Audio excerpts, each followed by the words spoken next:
Whole sports all plays. Whole sports all plays. Whole sports all plays. 365, we making a plays. You talking the game, get you to the days. We're high in the court, the dime in the lane. Variety topics, living the same. All presentation, sports information. In the airways, taking the nation. All sport, all plays, like working your faces. Grace at the field, so tie the laces. Whole sports all plays.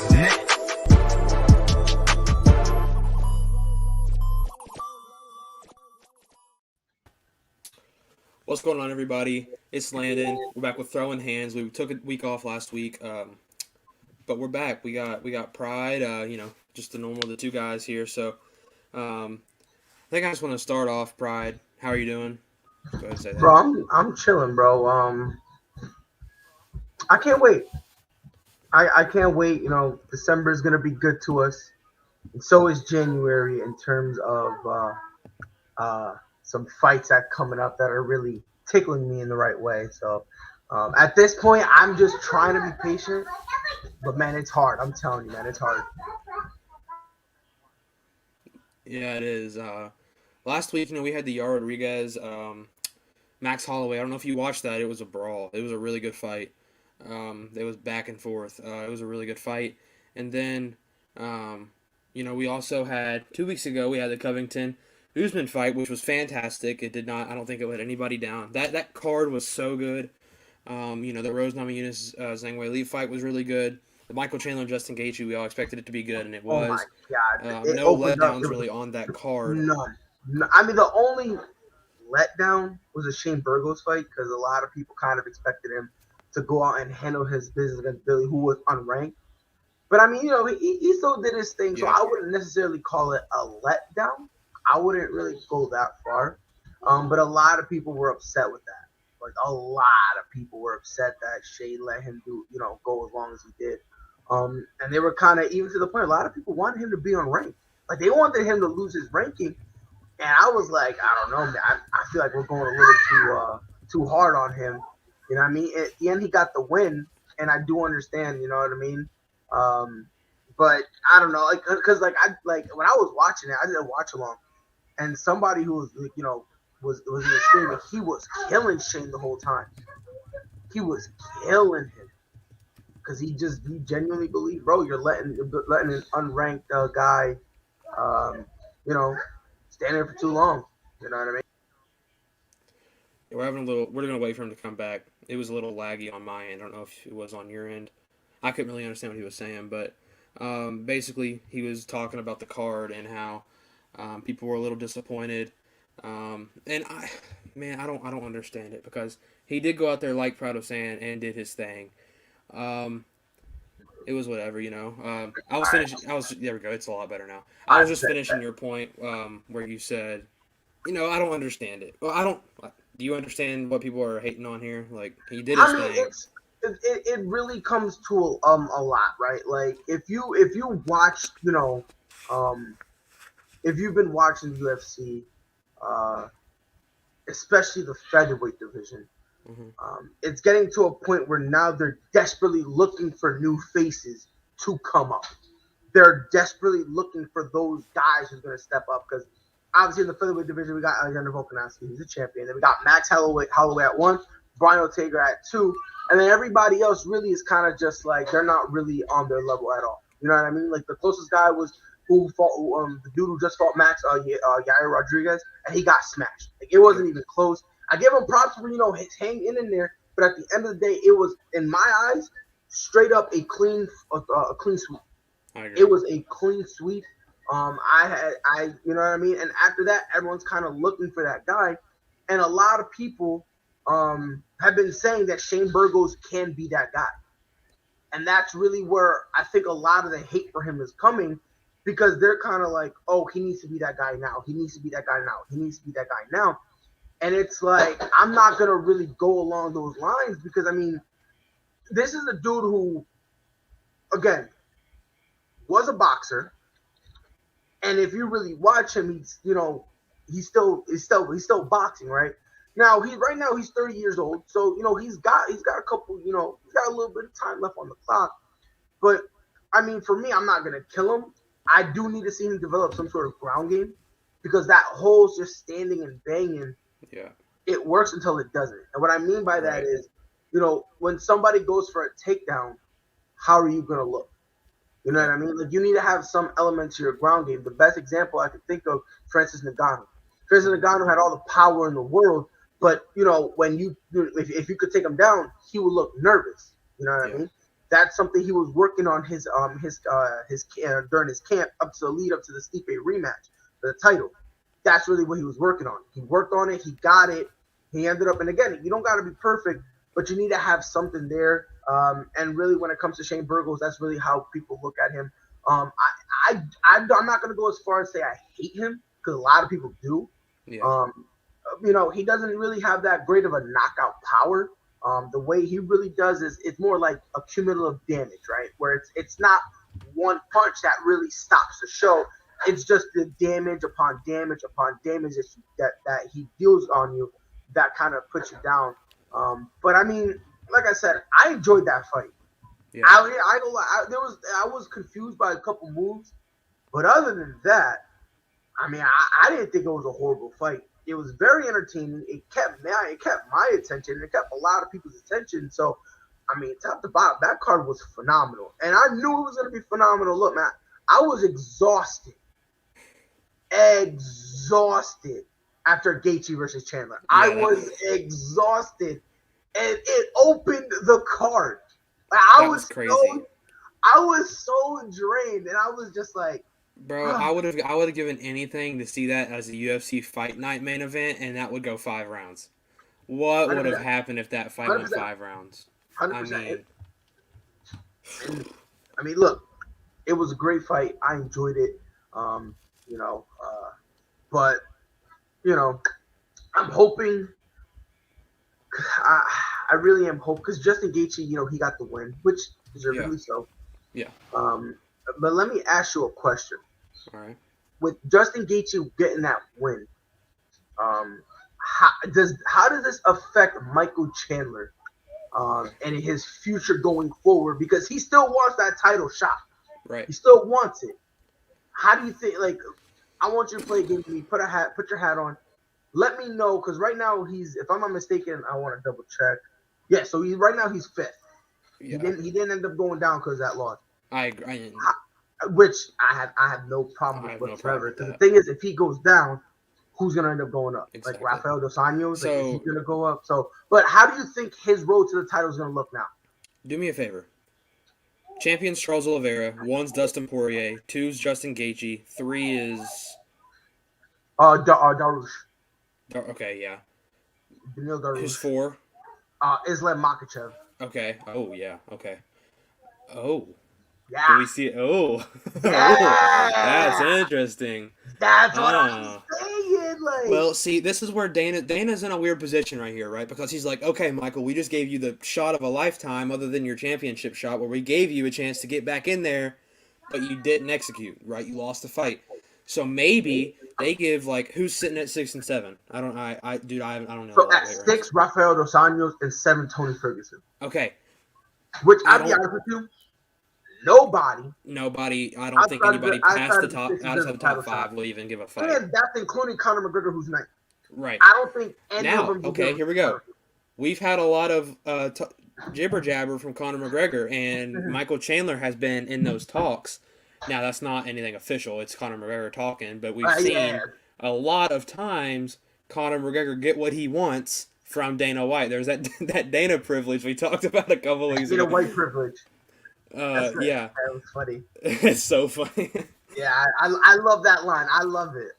So, I think I heard the first line I heard that from, I think Tony Ferguson said. Tony Ferguson, yeah. Tony Ferguson, I know he said that a lot about Michael Chandler. Yeah, he was mad about that title shot. Listen, though, this is my thing. He got dominated against Dariush, right? In the, what card was it? The Adesanya Vettori 2 card. Yeah, 2 card, yeah. He got destroyed. Ferguson's done. He's done. That's what I'm saying. Well, that's why when I heard that name, I lit up because I was like, maybe if he wants to come back, that's a fight. But Chandler wins that. I don't think it's even a competition, right? Because Ferguson was so bad on the ground against Dariush, though. Like, he just doesn't look the same anymore. No, he doesn't. He doesn't look the same. It's just at this point, If he wants to fight, go ahead. But in terms of title, he's not doing anything title wise, no. No, because again, like I'll be honest with you, the only person in the top 5 he has a chance against is Darush. You think so? I think that's the only guy that I think Dustin walks through him. 100%. Well, I don't think he stands a fight in anybody in the top 5. I don't. I think maybe the closest competitor, but it's not. It's really still. The closest he'll get is Darush, but even then, like, I still, in terms of the top 5, I got all of them winning. I agree. And honestly, I'll be honest with you, even 8, Dan Hooker. I think Dan Hooker would put pause on Tony Ferguson. Yeah. How he's been looking lately, like, and it's a shame too because what we could have gotten with Tony Ferguson. Okay, so all right, I'm gonna answer your question. Here's my answer to this question. Do we see? I guess it's a question to your question. Do we see Michael Chandler versus Islam? Do we see that? I'll be honest with you. I'll be 100% honest with you. At this point, we might have to. I think we have to. I think there's no other shot. There's no other fight. Because here's the thing. I mean, Poirier is going to be the next title shot. Whoever wins that is going to face Gaethje. That's my thing. That's what I'm saying. Whoever so wins then, what do you have? You have so many holes. So that's basically they might as well go ahead and plan the pay-per-view for Gaethje and whoever wins Oliveira and Poirier. But I think Poirier is going to win that. And we'll talk about that. But yeah, but my thing is, look, I like Islam. He's special. We're both high on Michael Chandler, though. Real high. Yeah, and that's the thing. Like, I think right now, the only fight for Michael Chandler. Now, this is talking title shot. And that's what he wants. So that's what that's the conversation. If we're not talking title shot, if you know what I mean, with all that Twitter talk, go ahead and fight Conor if you want. If he needs the money, go fight Conor. But I mean, and even then, I don't think so because I think Michael Chandler and I think his name alone could it won't sell tickets on the level of Conor McGregor. Yeah, but Michael Chandler after the Hooker fight was selling tickets. Exactly. The Oliveira Chandler fight was sold out. So and again, we're here talking about when they were opening. When I'm referring to Justin Gaethje and Michael Chandler, when they were opening, you and I both said this fight could be the main event of any other pay-per-view. This would have been a fight night, and everyone would have drooled over it. 100%. So, it's not like Michael Chandler's name, is to the point where, he needs to start begging for fights. But if we're talking straight title contention, he's going to have to go through Makhachev. And do you think he goes through Makhachev? Do you think it's a fight? That's a good fight. I'll tell you that much. That's going to be a ground war. I don't know what happens if that. I really don't know. That's a toss-up and a half. See, I don't know. I think if I had to pick right now, I would take Michael Chandler. If I had to pick right now, I would pick Michael Chandler. Just because he can do everything, bro. He can take a punch, like we saw that against Gaethje. He can take a guy to the ground and wrestle with him. He can get knocked down and get back up. I think Chandler wins that, but it's close. It would be close. It would probably go to decision. Well, Who was Islam's last fight? Dan Hooker? Against Dan Hooker. And he dominated. It was breezy for this guy. Yeah. It was easy breezy, beautiful, bro. Like it was. I think Chandler makes sense for the story. I think Chandler makes sense for the timeline we're in. I think everything makes sense for that fight. Right, and a lot of people are making the case that Islam Makhachev has not been legitimately tested. Right, and Michael Chandler, I think, puts it would be his first legitimate test. That right, and here's the thing: like I like a lot of the guys that he has beaten. Mm-hmm. I'm not gonna make a case that they're all world, but Dan Hooker's a pretty good fighter. Dan Hooker is a good name. Right, not only Dan Hooker, but he beat Moises right before he fought Dan Hooker. He beat Moises. I like that. He beat Ramos. Oh yeah, I forgot about that. Right, and he did that one at 242. So yeah, he has beaten some guys, but a lot of people are saying if we're gonna have him be a contender, he needs to be a top 5 guy. And right now, the only top 5 guy that makes sense would be Michael Chandler, and it'll make sense for both because I'm gonna put it this way: if Michael Chandler loses again, That's probably we'll see a Chandler Conor McGregor fight. Oh, 100%. That's the point. 100%. We will. You know what I mean? But it'll be a good test for Islam, and it'll be a good rebound fight for Chandler because Islam, I believe, bro, he's a hell of a fighter. But He's Michael still Chandler up in the rankings, so if Chandler wins, he's moving up. You know what? I'm gonna take Islam. Yeah. And dude, tomorrow I might say Islam. Like that's the kind of fight it is. It's like it's close. It's like I don't bet on this fight. No chance. I don't no shot whatsoever. No shot. We've talked about lightweight. We've talked about what's next in lightweight, and there's a lot of questions. We really don't know what's next. Well, we know that as far as title goes, as contender goes, there's so many question marks, right? Right. I want to move to welterweight now because we just saw Kamaru Usman defend his title against Colby Covington, and it was a very good fight. I think Colby earned a lot of respect in this fight. He stayed in all 5 rounds. He took his punches. He gave some back. Kamaru by unanimous decision. So my question for you is, what's next? Who is the next title shot? Is there going to be a super fight? That's been in the works a little bit. What's going to happen here? Because I know we've seen Gilbert Burns and Jorge Masvidal, I believe, has been talked. Is that right? Gilbert Burns and Jorge? No, it was Leon Edwards and Jorge Masvidal, and Jorge Masvidal just pulled out. So then it would be. So now Edwards, they don't really know what they're going to do. They don't know what they're going to do now. As of now, it's canceled because they're trying to find out who can step in for him. Bro, one name that they kind of threw out there was Vicente Luque.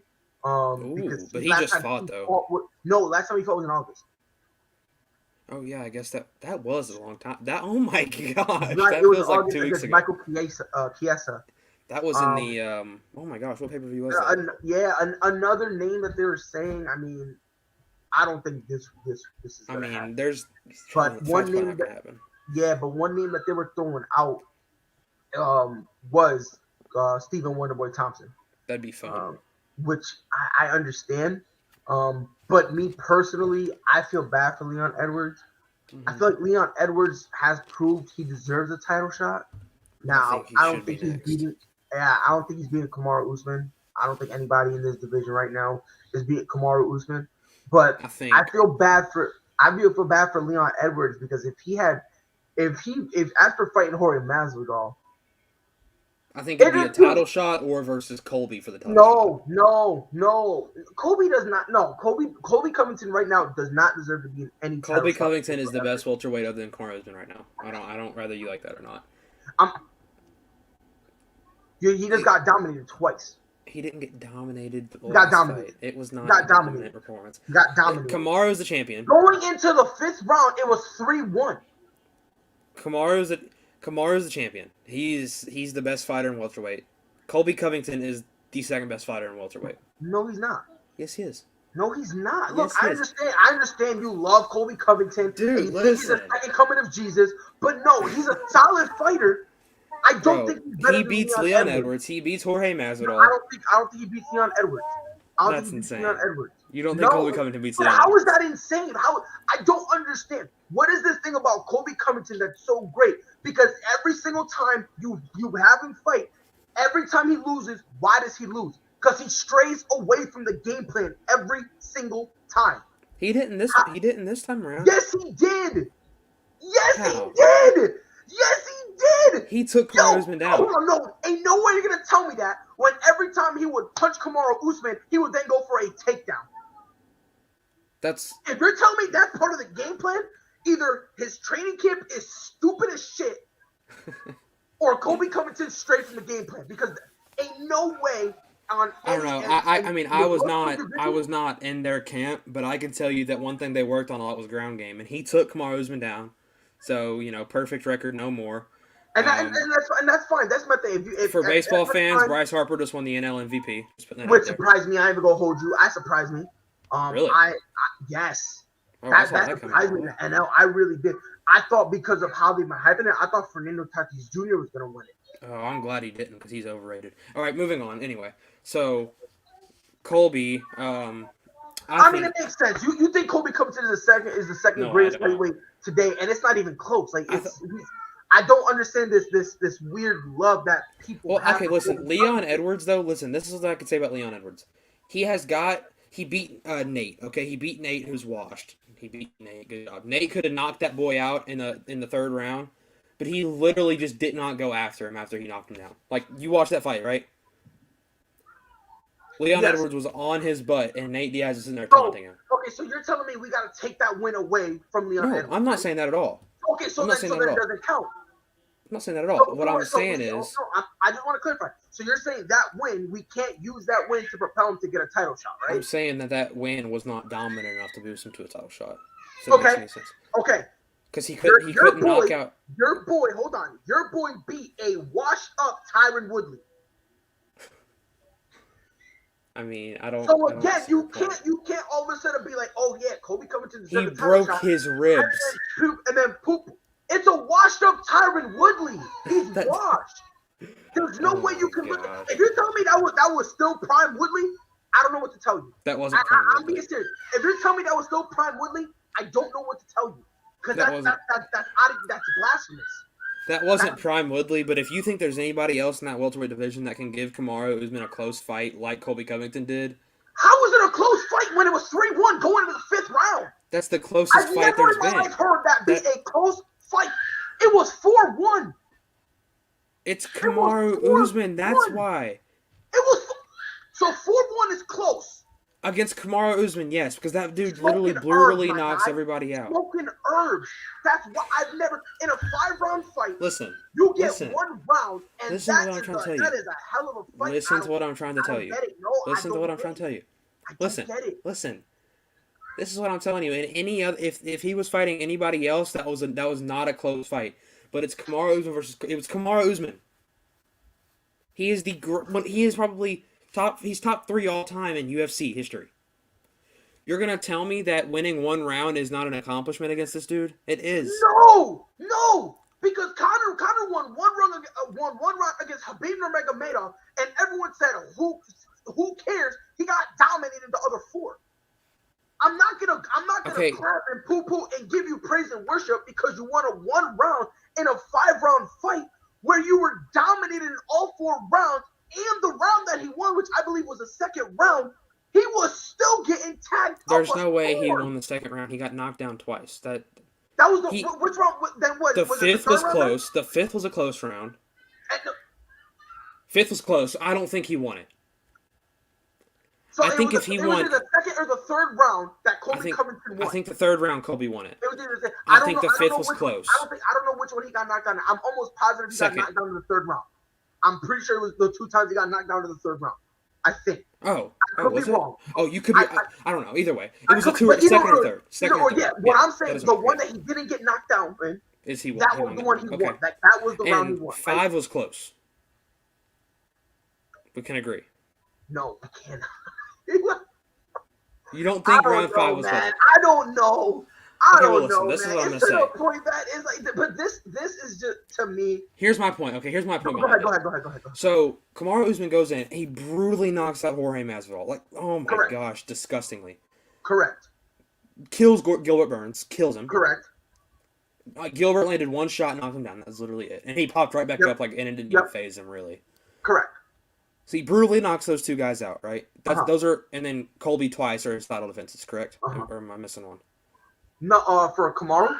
Yeah, his title defenses are Colby No, twice. No, Jorge, because the last fight Gilbert. it was Jorge. Yes, it was. If I'm not mistaken, it went Colby, Burns, Jorge, and then Colby again. Okay, you're right. Let me double So- check just to be on the safe side, but I'm pretty sure that's Well, how it let's just say that doesn't matter. So Colby and Colby are the only 2 rounds that went, or the only 2 fights that went 5. One ended in a TKO. Uh-huh. I'm not even gonna say anything. And one ended in a unanimous, which was unanimous decision. It was on paper it wasn't close. On paper it was not close. But my point On is paper, but listen. watching it Listen. wasn't close either, though. No, I'm not because- finishing my point.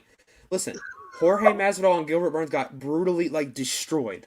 Uh-huh. Brutally, and Colby did the first time. Technically, he broke his freaking face.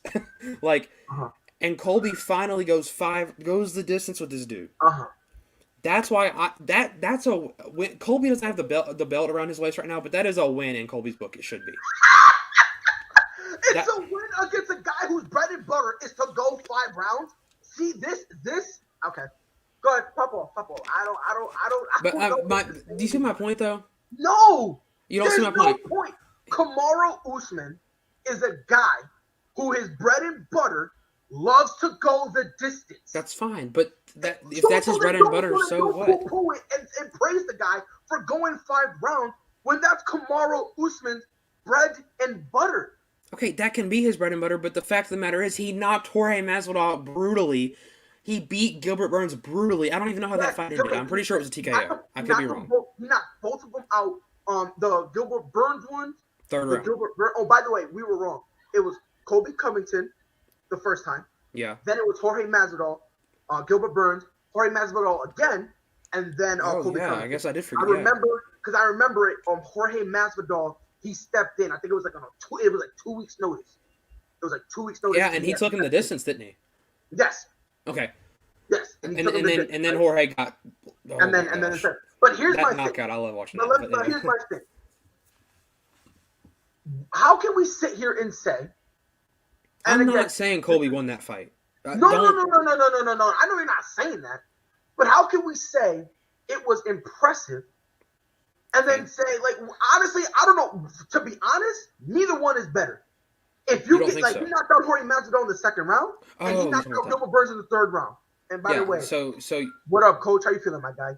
So you say going 5 and taking a guy who's never been taken down before is not even a slight win. No. There's no upside from that whatsoever. So, do you see what I'm saying? Do you see how that doesn't make sense? No. Can we? This is why Colby Covington fans look wild. This is why you guys look ridiculous. You guys want to treat him like he's a prospect. No. Oh my God, he's a prospect. He went against Kamaru Usman and won 1 round. This is something great to build on. Okay. This guy's in the prime of his career. Bro, he's in the prime of his career. There's no morality win. Because this is a guy who was ranked 1. He's ranked 1. This isn't a guy who just stepped in on a 2 weeks notice and was just like, you know what, I'm just going out there and whatever happens, happens. No. That's not who he is. Don't sit here and tell me, oh yeah, this guy. It's wild to me. This and you're not the only one. I've talked to a lot of Colby Covington fans, and it's the same thing every time. Colby Covington took him down. It's so amazing. He won 1 round, but in the same breath, oh my God, Colby Covington, he's the second best welterweight, and he gave Kamaru Usman a run for his money. How are you telling me that this guy is that great? You cannot tell me. No, Damian, they're worse. They're worse. Listen, they're worse than LeBron fans. Okay, give me 3 minutes. Nothing. No interruptions. I don't want anything. Okay? Here's what I'm going to do. So that way I won't interrupt you. I'm going to take myself out. I'm going to go backstage, and the floor will be yours. Let's do it. Just let me know when you're done. I'm ready for this. All right. Colby Covington, okay, took Kamaru 5 rounds. He got knocked out the first one. TKO. Fought him again. Went 5 with him. Took him down. Won a round. And it was relatively. It was a beatdown. Kamaru won that fight. We agree. Okay, but Colby is the only guy to fight him that close, whether you like that or not. Like, I don't. Jorge got dominated. Gilbert Burns got dominated. Colby is the only guy who stood through them 5 rounds, delivered some shots, put Kamaru on wobbly legs a couple times. He didn't knock him down, sure, I'll give you that, but he did take him down, which is a win because nobody's ever done that.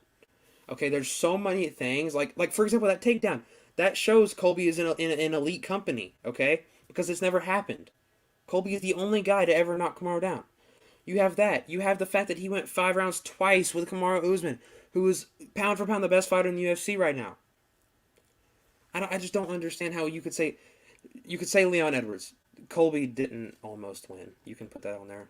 Pride. He didn't. He got destroyed. Like he didn't almost win. He got it was 4-1. Me and Pride I think agree on that. But what I'm saying is if Leon Edwards can go the distance with this dude and win maybe 2 rounds, okay, we're talking different. But we just haven't seen anybody do that. So, did Nate Diaz fight Kamaru Usman? No, I think he's referring to Leon Edwards. Okay, so that's what I'm saying with Leon Edwards. What Damien said. So, whenever I said, okay, Nate Diaz had the dude done. He was done. But Nate Diaz just sat there and did his little Stockton gangster thingy he does, and he didn't go attack him. I don't think I don't know if he smoked too much weed the day of or what it was. He didn't realize that there was 15 seconds left in the fight. Yeah, he fumbled. I don't know. 100%. And you agree that Nate Diaz would have won that fight if he would have pounced on him and. I don't think so. You don't think so? Only because of the there was time. like 15 seconds left. Yeah, so okay, I see what you're saying. If he had done that with like 30 seconds left, maybe. Okay. Yeah, I see what you're if saying. he did that and pounced, well, that's understandable. I think that fight is done. I think it's done. I respect that. And I think Leon Edwards would be horribly embarrassed. Yes, and he probably wouldn't be at 3 if he would have got on there and pounded his face in. No way. No. Do you see what I'm saying though? How it doesn't. He's dropping to like. Nate Diaz was unranked when this happened. We got to. Yeah, he's not dropping too far. Him and Vincent 2 spots max. would probably I think switch. 2 spots max. Yeah. Because Stephen Wonderboy just lost, and he lost right. pretty bad. Exactly. So yeah. I think Vincent goes up 1 and Leon drops 1. I agree. But I think Leon should be next in line. And but here's my thing. But Leon is going to get. That's what I'm saying. He is going to get absolutely ran by Kamaru. It literally will not even be close. I have a quick question. Go ahead. Do you know how many wins Kamaru Usman has in his career? UFC or just MMA as a whole? In general, just in general. 19, I believe. 20. 20. Okay. Yeah, so 20 coming towards his 20. So I just have one question. I want to break this up. Do you know how many wins by submissions he has? 9? Just 8? One. Just one. No, less than that. Only 1. Really? And he's a wrestler. Okay, I didn't know that. That's not. Maybe Colby has 9. Wow, who would I be getting that confused with? Somebody's got 9. Maybe Colby. Maybe Colby. Who am I thinking of that has 9 submissions? No, maybe but even then, Colby maybe Rose. Somebody on that card has 9 submission wins. I don't either. Probably, yeah. But that doesn't matter. I just got that confused. He has 1. Do you know how That's many surprising, knockouts? actually. I actually remember that. It was against Hadir Hassan. It was a. That was early then, wasn't it? Yeah, it was way early. It was an arm triangle choke, and that was actually the Ultimate Fighter finale. Oh, okay. Believe it or not, yeah, that was the. Do you know how many wins by knockout he has? 16, 17. 9. How many decisions has this boy gone to? 10. Well, I mean, obviously, but I mean, you said that he likes to. Okay. He has the same number of wins going to decision as he does knockouts and submissions combined. So going 5 rounds with him, right, is not in this unachievable thing. And I agree, looking through his career, right? Before, let's start with Tyron Woodley, right? Tyron Woodley, 5 rounds. He dominated. Kobe Covington, it ended in the 5th round. He dominated. Corey Masvidal first time, 5 rounds. Just be Kobe Covington, 5 rounds. And then again, before that, Sean Strickland, all 3 rounds. Leon Edwards, all 3 rounds. Lenny Lovato, all 3 rounds. Warley Alves, all 3 rounds. Sean Strickland, all 3 rounds. So this thing where, if you make it all 5 rounds with Kamaru Usman, that's a great feat. No, it's not. Can I say something real quick on that? Go ahead. So we both agree. We said this last show. That Kamaru is constantly getting better. Like, it looks like the dude is not taking a step back. Correct. So all he's done is gotten better. Correct. None of the top contenders, other than Jorge Masvidal, is the only guy to go 5 rounds with him. None of the top contenders. I'm not going to count 3 rounds. I'm sorry. I'm not going to count that. That's fine. As far as holding the title, okay? He's holding the title. Bro he's just getting better. Like, you see what I'm saying? He's probably like, people say mid-season form, which is like peak form. Dude is probably not even there yet. I don't even know. You know what I'm saying? Probably not. That's what I'm saying is, like, he's getting better, and Colby is kind of like, he is going 5 as that boy's getting better. I'm not saying Colby's his level because he's not. Exactly. That's what I'm saying. He is so great that winning a round against him is a major victory. But here's the thing. This is bad. It's bad for the UFC. No. Yes, it is, because nobody's going to beat the dude. When Pierre was dominating, nobody said a word. Dude, I was like, how old was I when that boy was the title holder? No, I'm just saying, I thought when Georges St. Pierre was dominating, nobody complained. Nobody. I'm not complaining about Kamaru. But you just said it's bad for the UFC. How's it bad for the UFC? Well, he's not gonna get beat. And this is what I've been saying, bro. Colby Covington has been overrated for a while now. I don't think Colby's overrated. And the thing is, you don't think, I know, because if it's to the point where the guy got one round and I'll say this, a massive victory, that's horrible. The same thing with, and I love Conor McGregor, but when people say, bro, he's the only one to get a round against Khabib Nurmagomedov, bro, when you say that, you're exposing Conor's weaknesses on the low, because if it's a 5-round fight and you're still getting dominated. Is 4-1 that great all of a sudden? But everybody gets dominated. Up, that's the thing. And sorry, I interrupted. No, you're good. I was just saying, what up? Oh, what up? bad. How you feeling? But here's the thing. Colby Covington is not the second best welterweight in this division. Who's the second best? Give me your top 5. Personally, right now, I got Leon Edwards over him. Okay, I respect that. I respect that because we haven't seen Leon lose the corner. And I don't know Vicente Luque. I don't know about his thing. I do want to see him fight somebody up there. So do you say Colby is behind Leon, right behind Leon? I'll say behind Leon, and I can respect that. Yeah, even when John Jones was like dominating, nobody really was complaining. That boy was on. I was more complaining because he just kept doing stupid stuff. There was always something with John. That's the only thing I really was mad at him for. Isn't he supposed to be fighting next year? Who knows, man? Who knows? Yeah. When it comes to John Jones, who the fuck knows, man? Yeah, that's facts. Like, who knows? Like he went on Twitter, was like, "Oh yeah, I'm returning. He's like, I'm gonna be good, whatever." And I read something. Supposedly, Dana White wants John Jones to come back. Of course he does. Immediately fight the winner of Cyril Gane and Francis Ngannou. Stupid, dude. That is so dumb. Can I ask you a question? Right now, we have done I don't know if you've looked into it at all. Who wins that fight? Which fight? Ngannou, Gane. 100%. Just off the top of your head. I love Francis Ngannou. I got Cyril Gane. Me too. I think Cyril Gane. I have to because Cyril Gane is so quick. He is so quick for a heavyweight. And like Cyril Gane, the crazy thing with him, he's a heavyweight, right? So he's a big boy. That boy moves. He got a power that's on par with Derek Lewis and Francis Ngannou. 100%. It's sneaky power. It's sneaky power. And not only that, he's got a ground game like a lightweight. And we really haven't had to see it yet because he's literally ran through people, dude. Like, and his movement, you want to say quickness? Oh my gosh, he like a featherweight. Yeah, he moves around literally like Brian Ortega, like Volkanovski. Yeah, like this guy, he's got it all, man. And I'm telling you right now. We talked about Volkanovski just now. I brought up Volkanovski. You brought up featherweights. Are we gonna see Holloway versus your boy Volkanovski? Are we gonna see it? Do you think that's next? We have to. We have to. That's what I'm saying. And then listen, who is Brian Ortega gonna fight? Because this is what I think is gonna happen in that division. Okay, you ready? Max Holloway is going to beat Alexander Volkanovski when they fight. I have a feeling. I don't know why. I think it's just the way Holloway looked last fight.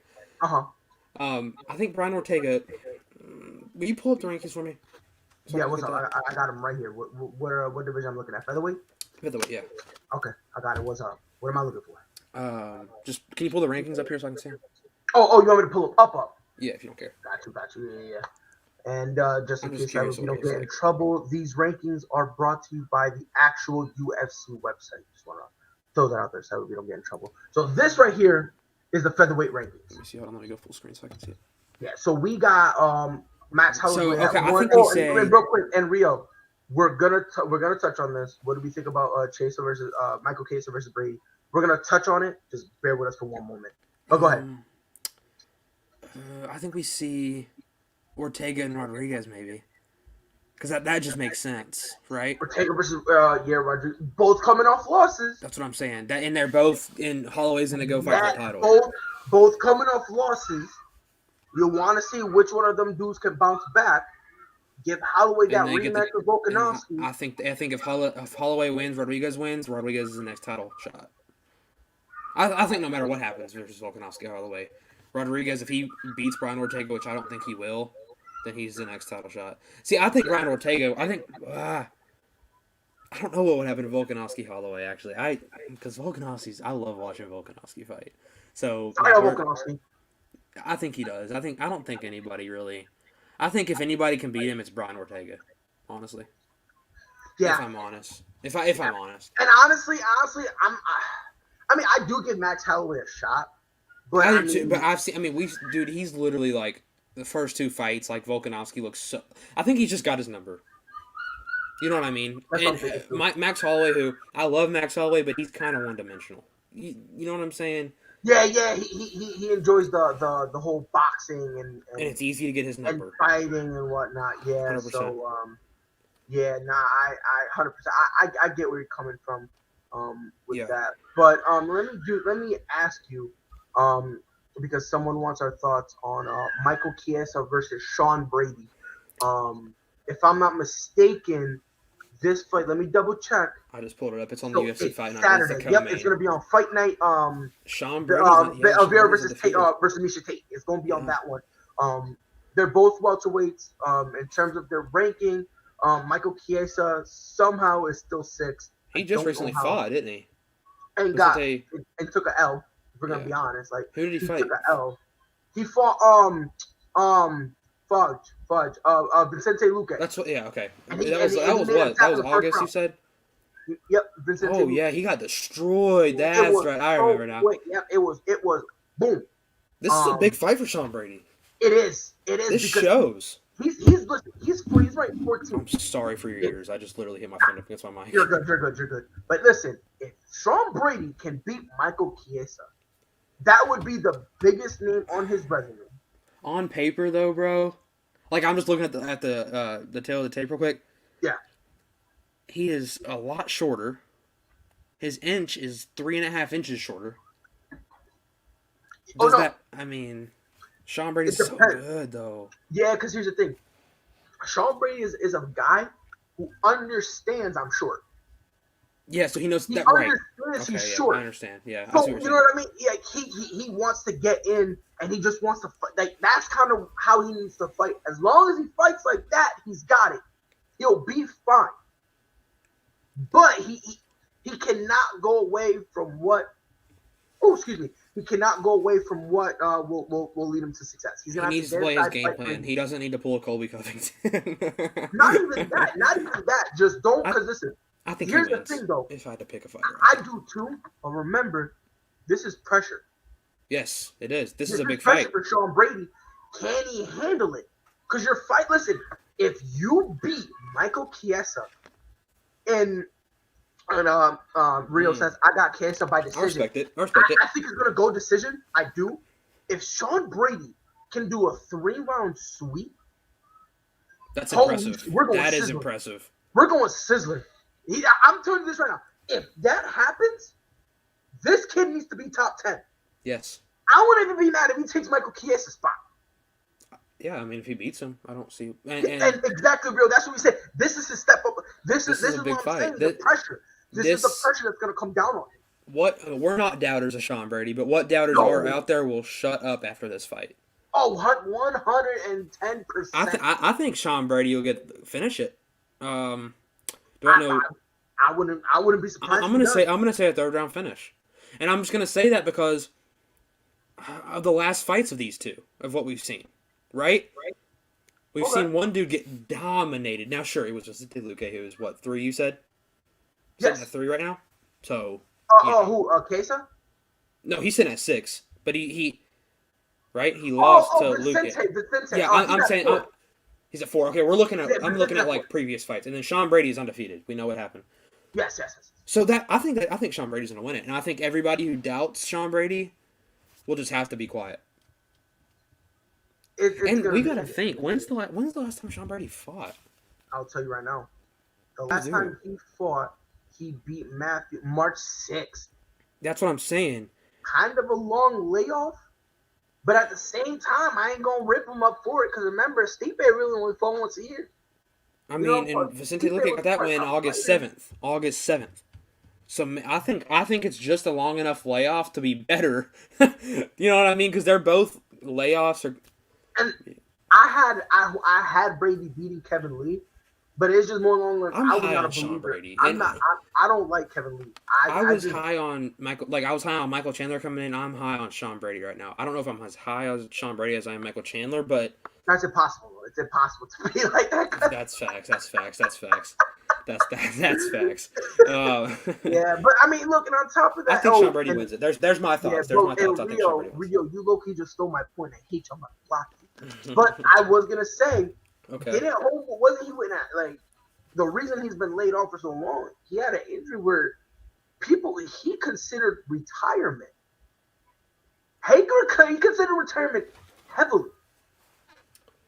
Now, I'm obviously, still taking Sean you know, Brady though. oh no, I'm with you. Oh, I'm with you. I'm with you, 100%. I'm taking Sean Brady, and like this is a step-up fight. I hope he can handle his business. I have very high expectations of Sean Brady. I'll be honest. I don't think he's gonna,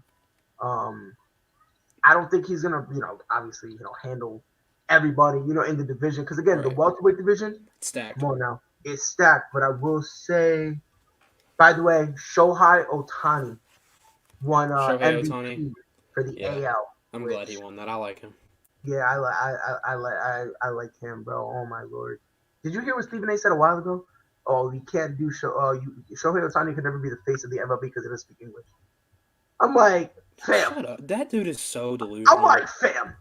I'm like, you do understand first and foremost. It's Puerto Ricans literally that make MLB. Like, and not only that, I'm like, have you ever watched him talk? Like, he speaks English. The interpreter is there for him to say stuff, and then the interpreter is really there for the Japanese people who come in to interview him. Exactly. Like that's what they're there for, so they can say. So, oh my god. Okay. We see Ortega versus Yair Rodriguez 2022. Is that confirmed? Let's check up on it. Who? Rio posted Ortega versus Yair Rodriguez 2022. Oh no. Was he just saying that? That's what he thinks gonna happen. Yeah, what he was saying, because when we were saying it, he was saying that's what he was. That's what. Okay. He Yeah, thinks. I hope that happens. Yeah, because his next thing says makes sense. So yeah. Yeah. Okay, I see that. My bad. Okay, do so you all think this Brady fight will be bigger than Fury versus Wilder? What do you mean by that? Sean, Pull up that Drewski clip. Pull up the Drewski clip. What do you mean by that? What is that? I don't understand. I want to do the other one when he got the camera. He goes, "What did you say?" Like, no, I don't understand. No. But I low key want to see how you're. Maybe feeling. as far as earning respect, but still, like no. This is his step up fight. This is his step up fight. He needs to earn his respect, and I think he does it. But speaking of Bradley, the main card of that fight is going to be Ketlin Vera versus Miesha Tate. Come on, Miesha Tate. I hope Miesha Tate wins it. She better handle her business. And I'm gonna be honest with you. I'm just gonna say it straight up. I have not paid any attention to this fight week. Not looked at anything as far as odds go. Dude, I'm gonna be straight up with you. I didn't look much on last week's. Like, I've been slacking. I need to get back on it, but you don't know why I've been slacking. I've been watching freaking Dustin Poirier, Charles Oliveira. I've been watching Amanda Nunes. Thing, yeah. Well, in terms of the odds, Miesha Tate is at plus 105. I love Miesha Tate though. Like I love watching Miesha Tate fight. So yeah, Miesha Tate, she's at a plus 105, and Vieira, she's at a minus 125. Oh wow. Okay. Sorry. Yes, Ohtani won unanimous. It was a unanimous. Yeah. Oh no. Yeah. It was a clean sweep, which I felt bad because I thought Vladdy should have gotten at least a couple votes, but yeah, I'm not really mad. Vladdy decided to have his career year the wrong year. Mm-hmm. If he had this year, next year, that's all that needs to be said. He would have won it. But yeah. So, let me. UFC and baseball show. Why wouldn't you? Why not? All right, let me pull this stuff up because I want to show you the actual card. Yeah, I want to see it. With the odds, obviously this is brought to you out by UFC. So Dana, Uncle Dana, don't come for us. Obviously, like I said, Vera, she's at minus 125. Brady, he's at a minus 155. Interesting. Which I'm not surprised at all. I frankly. I would have had it more, but that's neither here nor there. I'm not even gonna I'm saying, bro, people disrespect that boy. They really do. This woman's flyweight bout really got me confused. Why? What's up with They got Wood. Yeah. at a plus 260. Oh, And I can't see the Santos odds. What the? at Oh a my! minus 335 favorite. I don't know what happened. I don't know if this is a typo. I don't know what is going Dana, on. fix your website, bro. Right, yo, like Uncle Bobby Dana, let's sit down and figure something out. Because look, I love her. I love her. Don't get it twisted. I like her. Ain't no way you're gonna look me dead in my face and tell me she is somehow a minus 335 favorite. Man, I don't know who. That's terrible. What the? And then the bantamweight bout against two unranked up and coming. I've heard of Giannis. Somebody said it earlier. Giannis is in a decent scrap Saturday too. I've heard hype between both these guys. Yes, I've heard a lot of good. Now I'm gonna be honest. I don't know anything about either of them, but I'm gonna watch that because I've heard a lot about both of these fighters. I'll be honest with you, man. I've heard nothing but greatness. That's from both facts. Of these gentlemen. I'm gonna be watching that for really, sure. Both. Yeah, they got both. Giannis. What I like about him, the kid can take a hit, but god damn, he'll send it back to you. Yeah, facts. He'll send everything back to you. He does not care. He's another guy with a 100% takedown defense as well. Bro, so I'm so bummed out about the freaking the Leon Edwards Jorge Masvidal thing. Look at that voice. That comment right there is 10 out of 10. Accuracy 100%. Yes. Yeah, 100%. Except for the college football. But we're not gonna get. Let me ask you a question. I want to ask you one quick question. Well, you know what? Why not? Let's talk about it. Let me ask you one quick question. I'm very curious. For college, so you agree with the rankings for college football? Somewhat. I say somewhat. I mean, I would switch some things in it right now. Let me go look at top 25 right now. Let's play this game. Let's play it. Ladies and gentlemen, this is you all like sports. If this is football, and I'm about to pull up the rankings. Don't you worry. All right, cool. Let's do it. Don't you worry. And real quick before we switch, yes, I'm gonna see how we improve because, like I said, this guy a lot in terms of Giannis. A lot of guys have been hyping him up. I like him. I want to see how he can come up. Him and Grant, these are two prospects that everyone loves and everyone has high hopes for. I'm with you because you said Giannis is stopping Grant. I am with you, but I can also see it going the other way around as well because Grant himself does have some power. But I'm gonna roll with Giannis because that kid is special. Give me one moment, guys, because I want to pull him up. So if you guys watch football, this is what we call audible, right? Like, let me explain something. Listen, me and Pride got into it a little bit, but I had to go because I got school. Yeah, because you had school, but now you don't got school. I don't got school. I got nowhere to run. So yeah. So these rankings are brought to you by ESPN. Let me put you in full screen real quick. Yeah, so these are the rankings. Georgia at 1, Alabama at 2. So wait, don't look at the college football. Don't look at AP. Look at college football. No, yes. This is not it. This right here, this side, that does not matter. It literally means I want to highlight. nothing. I'm gonna highlight this. Yeah, please. Okay. Yeah, that way people. Oh my god, the highlight looks even ugly. Yeah, that looks awful. Just highlight the AP top 25. Oh yeah, no, I'm gonna do this. There. Okay, there we go. Under that blue line, that's what you want to look for. Okay. All right. So. And here's my point. And let me explain my point. Go ahead. When you do rankings, you should not mention strength of schedule as your number one point. See, I disagree. But you can't disagree. You can't, and I'm explaining you why. Okay. We're ranking these teams based on what they can control. They have the ability to control whether or not they win. They have that ability. They go out there and perform. They have that ability. Now, whether or not they can keep that control, that's 110% up to them. Right? Yeah. Why are we going to crucify them and punish them when they don't make their own schedule? They don't control. Because, again, the only people who are going to get these hard schedules, and even then, I'm not going to say hard because no one's playing ranked teams every single week. But the only teams that are going to get these hard schedules are the big name teams. Like Georgia and Alabama and Oregon and Ohio State. That's it. Those are the only guys who are going to have those. Why should we punish UTSA for going undefeated and handling their business, even though it's not their fault they're not playing anyone unranked? Go ahead. Okay. So, with your logic, you think Cincinnati is number 1 team or number 2 team in the country? For me? Yeah. For me, record. What's your top 4? My top 4. Georgia, obviously number 1. I would put Cincy at 2. UTSA at 3. And then after that, this man just said UTSA Roadrunners. at 3. Okay. Yes, but, All right. but again, Now can I give you my argument? No, because it's going to be wrong. I mean, if we're going to be honest, because Here's my argument. Let me ask you a question. What's better, 10-0 or 9-1? It depends. Does it depend? What's better, 10-0 or 9-1? What's better? Depends. It depends.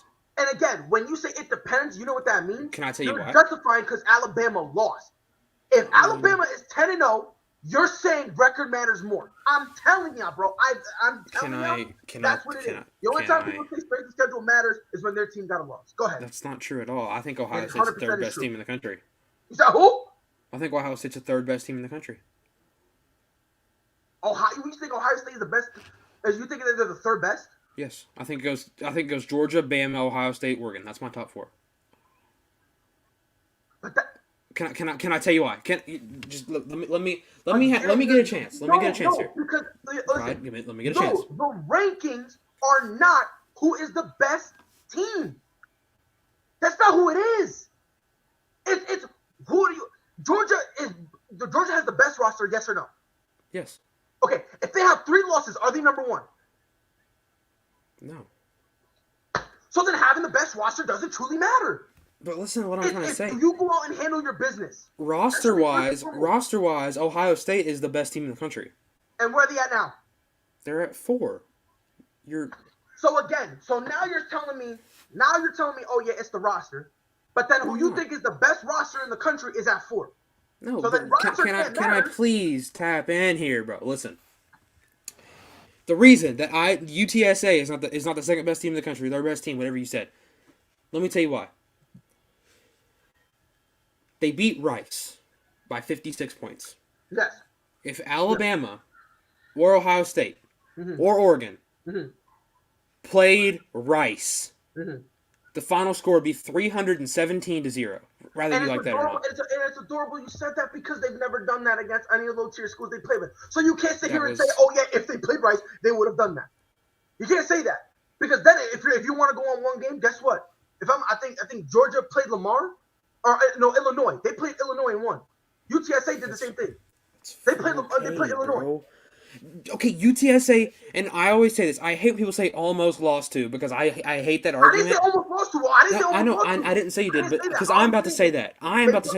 Listen, they beat it. That's what I'm saying. Okay, I agree with that in some point, but when you're talking about a top 4 team barely beating Memphis by like 4. What's your argument there? You could say, well, I'm gonna give you the easy answer. Okay, please. Did they win or lose? They won. And I respect what you have to say. Does it matter a thing to me? Because if the win is not the most important thing, then here's the question I pose: how do we determine the rankings for the college football playoff? Can I tell you my criteria? Go ahead. Number 1, strength of schedule. You lost it. And let me tell you why. Can I please tell you why? No. If you go week in and week out and play, listen, Alabama and Georgia are top 2. Let me tell you why. Alabama has played Ole Miss, beat them. Texas A&M number 16, lost. That's fine, okay? They lost to number 16, which Texas A&M has blown out Auburn, who was ranked. Blown out. Who else did Texas A&M blow out? They blew out Arkansas, I believe. I could be wrong. They beat Arkansas for sure. Arkansas is number 21. And Bama plays Arkansas and then Auburn. That's just my thing. Is like you've got these teams who are literally playing this good competition week in and week out, and we've seen. That's why in the NFL people are like listen.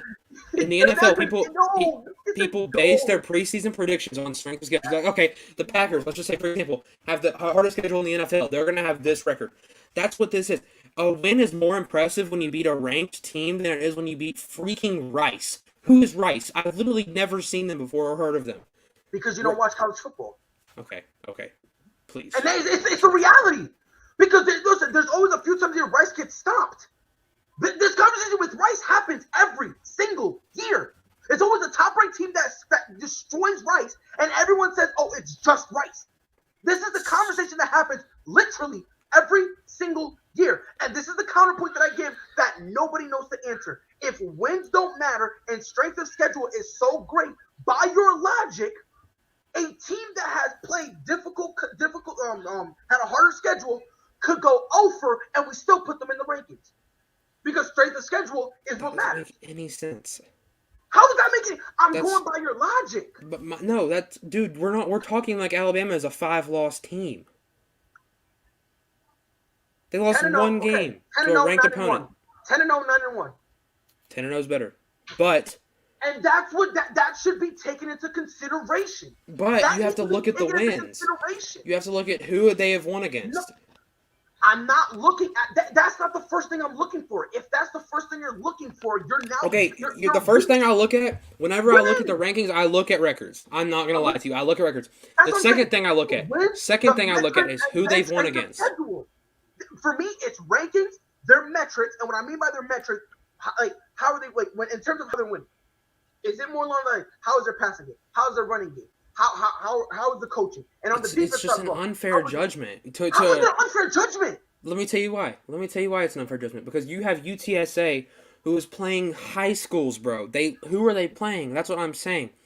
That's what I'm saying. And listen, that's my fact. That's what I'm trying to tell you is that you have But this. you're You wrong. cannot listen. No, it's not. You No, cannot. yes, you are. Pride, listen. You You can. know, and this is the stupidity. And by the way, you're saying dude in yellow is spitting fast. But I again, know, the point I know, I'm spitting out, you guys are ducking.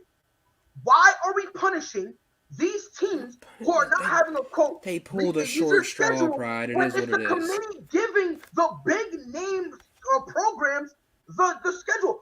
I'm not gonna punish someone for something that's out of their control.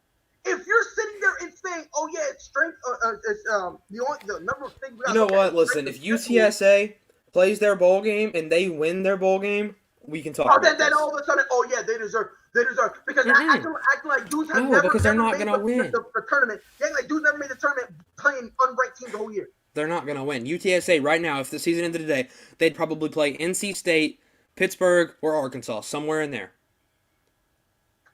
They have to beat ranked teams in order to get to the top 5, whether you like that or not.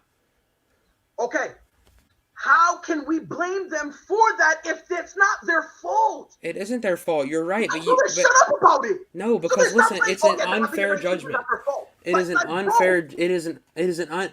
Okay, then in that case, I don't know you're what the fuck I'm then talking in about. that case you're punishing the big programs for playing good teams. How does that work? Look, Double standard. Double no, standard. No, it's not punishing them. It's not punishing them. It's giving a leverage to everybody else. It's giving a leverage to everybody else. It's giving a leverage Baylor to is 8-2. Baylor is 8-2, and they're above somebody who's undefeated. Arkansas Because- is 7-3. Another one that's 7-3. North Carolina State 7-3, and they're above UT. I don't Stop understand. crying, talking about, oh my God, woe is them. Whoa, I don't listen. No, like come on, bro. I don't I think that UTSA. Break the schedule. No. I think UTSA deserves to be like in the 17, 15 area. My thing is record matters.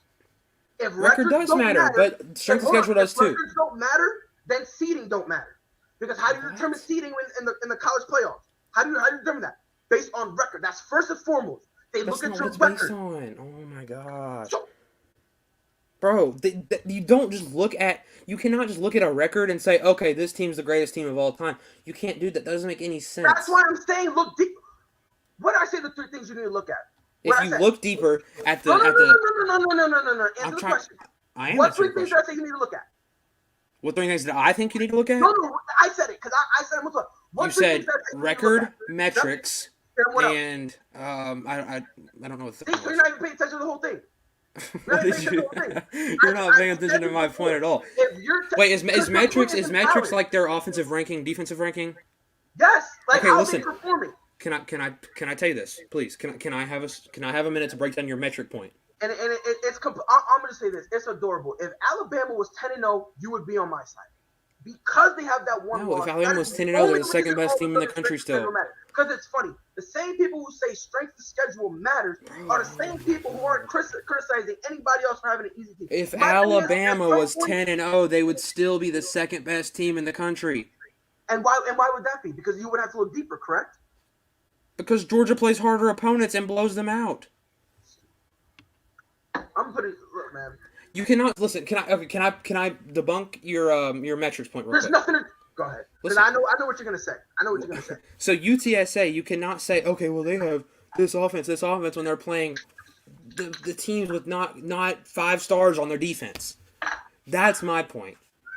Okay, and again, that's a stupid point. No, it's not. How is that a Yes, stupid it point? is. How does that Yes, make any it sense? is. Please If explain how you it's a think stupid that's a legit point, that's ridiculous. Please, Because okay, they make their you're schedule. literally throwing out all this stuff about how it's ridiculous, but explain. I'm explaining. Go ahead, I'm listening. Again, if it's going over your head, that's not my fault. I'm They all don't ears. make their schedule. It's not their fault that the big names, and you can't say that because you just agreed earlier that the big names get the more ranked games. You agreed with me on that. Don't flip back on it now that you're in a corner. So I'm why not are in we a going to corner. punish a guy, someone who's going 10-0, when it's not their fault? When you do any type of rankings, you're ranking people on what they can control. They have the opportunity to control whether or not they win. They have that opportunity when they step on the field. Now, whether they fumble that control or not, that's completely up to the team.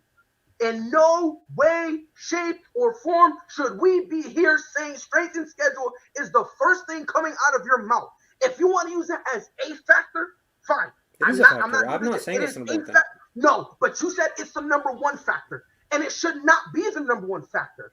It shouldn't, because by your logic, if that's what matters, a team that's 6-4 or 7-3, if they're playing hard teams, they should be up here. No. And why not? Because they've lost 4 games. In that case, I don't Well, care. So the record matters until it doesn't. The record matters until it's a team with 4 losses. We're talking about a team with 1 loss. You realize that? It's one loss, and how many losses UTSA have? Oh my gosh, they don't. If they played that LSU, should matter. That should matter. No, it That should be a factor. Oh my God, dude. It should be a factor. It should be a factor if they played teams that are relevant. Doesn't matter. That's my point. And your point is stupid.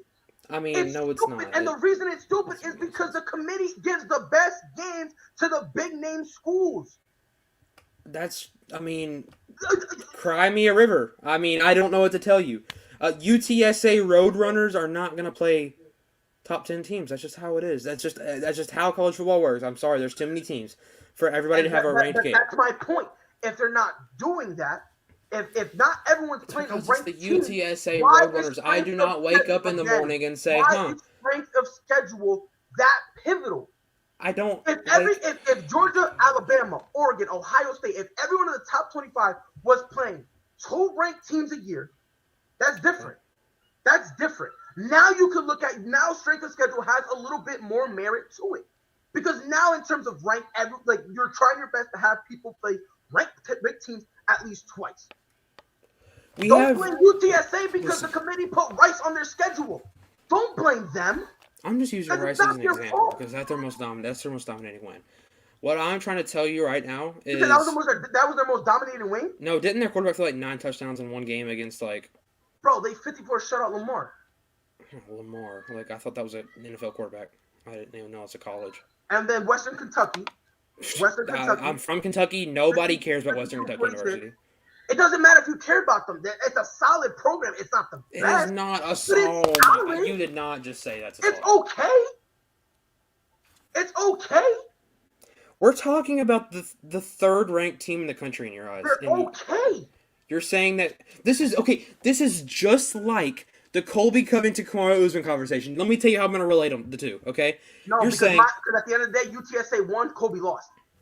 That's not my point. My point is, you said, well, Colby got 1 round win. That's no big deal. UTSA is winning against these no-name schools, so what's the big deal? Hey, because you want to know why? Because in the grand scheme of things, they still undefeated. You feel me? In that 5-round fight, he won 1. But guess what? There was other 4 that he got destroyed. Meanwhile, UTSA is 10-0. So then why doesn't that apply to Alabama when there's 1 game that they got destroyed, but the 9 others they dominated? How come that doesn't apply to them? Because first of all, they're 9-1. I'm saying their record should matter. I'm not saying Alabama should be out of the rankings, but at the same time, but in your eyes, is Alabama top 5? 9-1 is not better than 10-0. Period. There's just no debate around that. And I'm just going to look up Ohio Valley Conference football. Okay, do you know who's in the Ohio Valley Conference? Go ahead. Middle Tennessee State. Okay, Go ahead. Murray State, Jacksonville State. Go ahead. Do you see what I'm trying to say at all? Listen, No, and I'm because gonna tell you, I'm pulling up it's still stupid. It's still Austin stupid. P. or I mean UT Martin. Okay, It's still stupid. listen. UT Martin, who is in the OVC, is 9-1, 5-0 in their conference. Should they be ranked top 10? Huh? Answer the question. Should they be? UT Martin is 9-1, 5-0 in conference. Should they be top 10? Yes. Record matters. UT Martin. Be in consideration. They should at least be in consideration. And Damien, I understand what you're saying, comparing oranges and apples. I get it. But my thing is, they're 9-1. They should be in consideration. I got pride, bro. No. You're saying it's ridiculous. It is. But you're the That is same ridiculous. person who just agreed with me and said that these rankings are based on what these teams can control. And then your main point is something that teams can control. So The number one thing you need to look at is record. The second thing you need to look at, strength of schedule. I don't think strength of schedule, but what's more important, record or strength of schedule? Strength of schedule. See, and this right here, It's a domino is why effect. for the past 3 years, no one has respected the college playoff ranking. It's a domino Every effect. week they It's a come out domino with effect. violence. And let me tell you why it's a domino effect. If you have a hard schedule, you're going to lose a game. That's stupid. No, it's not. How is that Yes, stupid? it is. Let's go through it one more time. Let's go through Bro, it one when more I'm time. giving you I hope facts, one you're just day- saying it's stupid, shutting it down and saying the same thing over and over and over again. That's all you say. Because you want to know why? Because what I'm saying you're agreeing with, and then you backtrack on it. You just agreed with me earlier that the college playoff rankings is based determined on based record. on something you can control, right?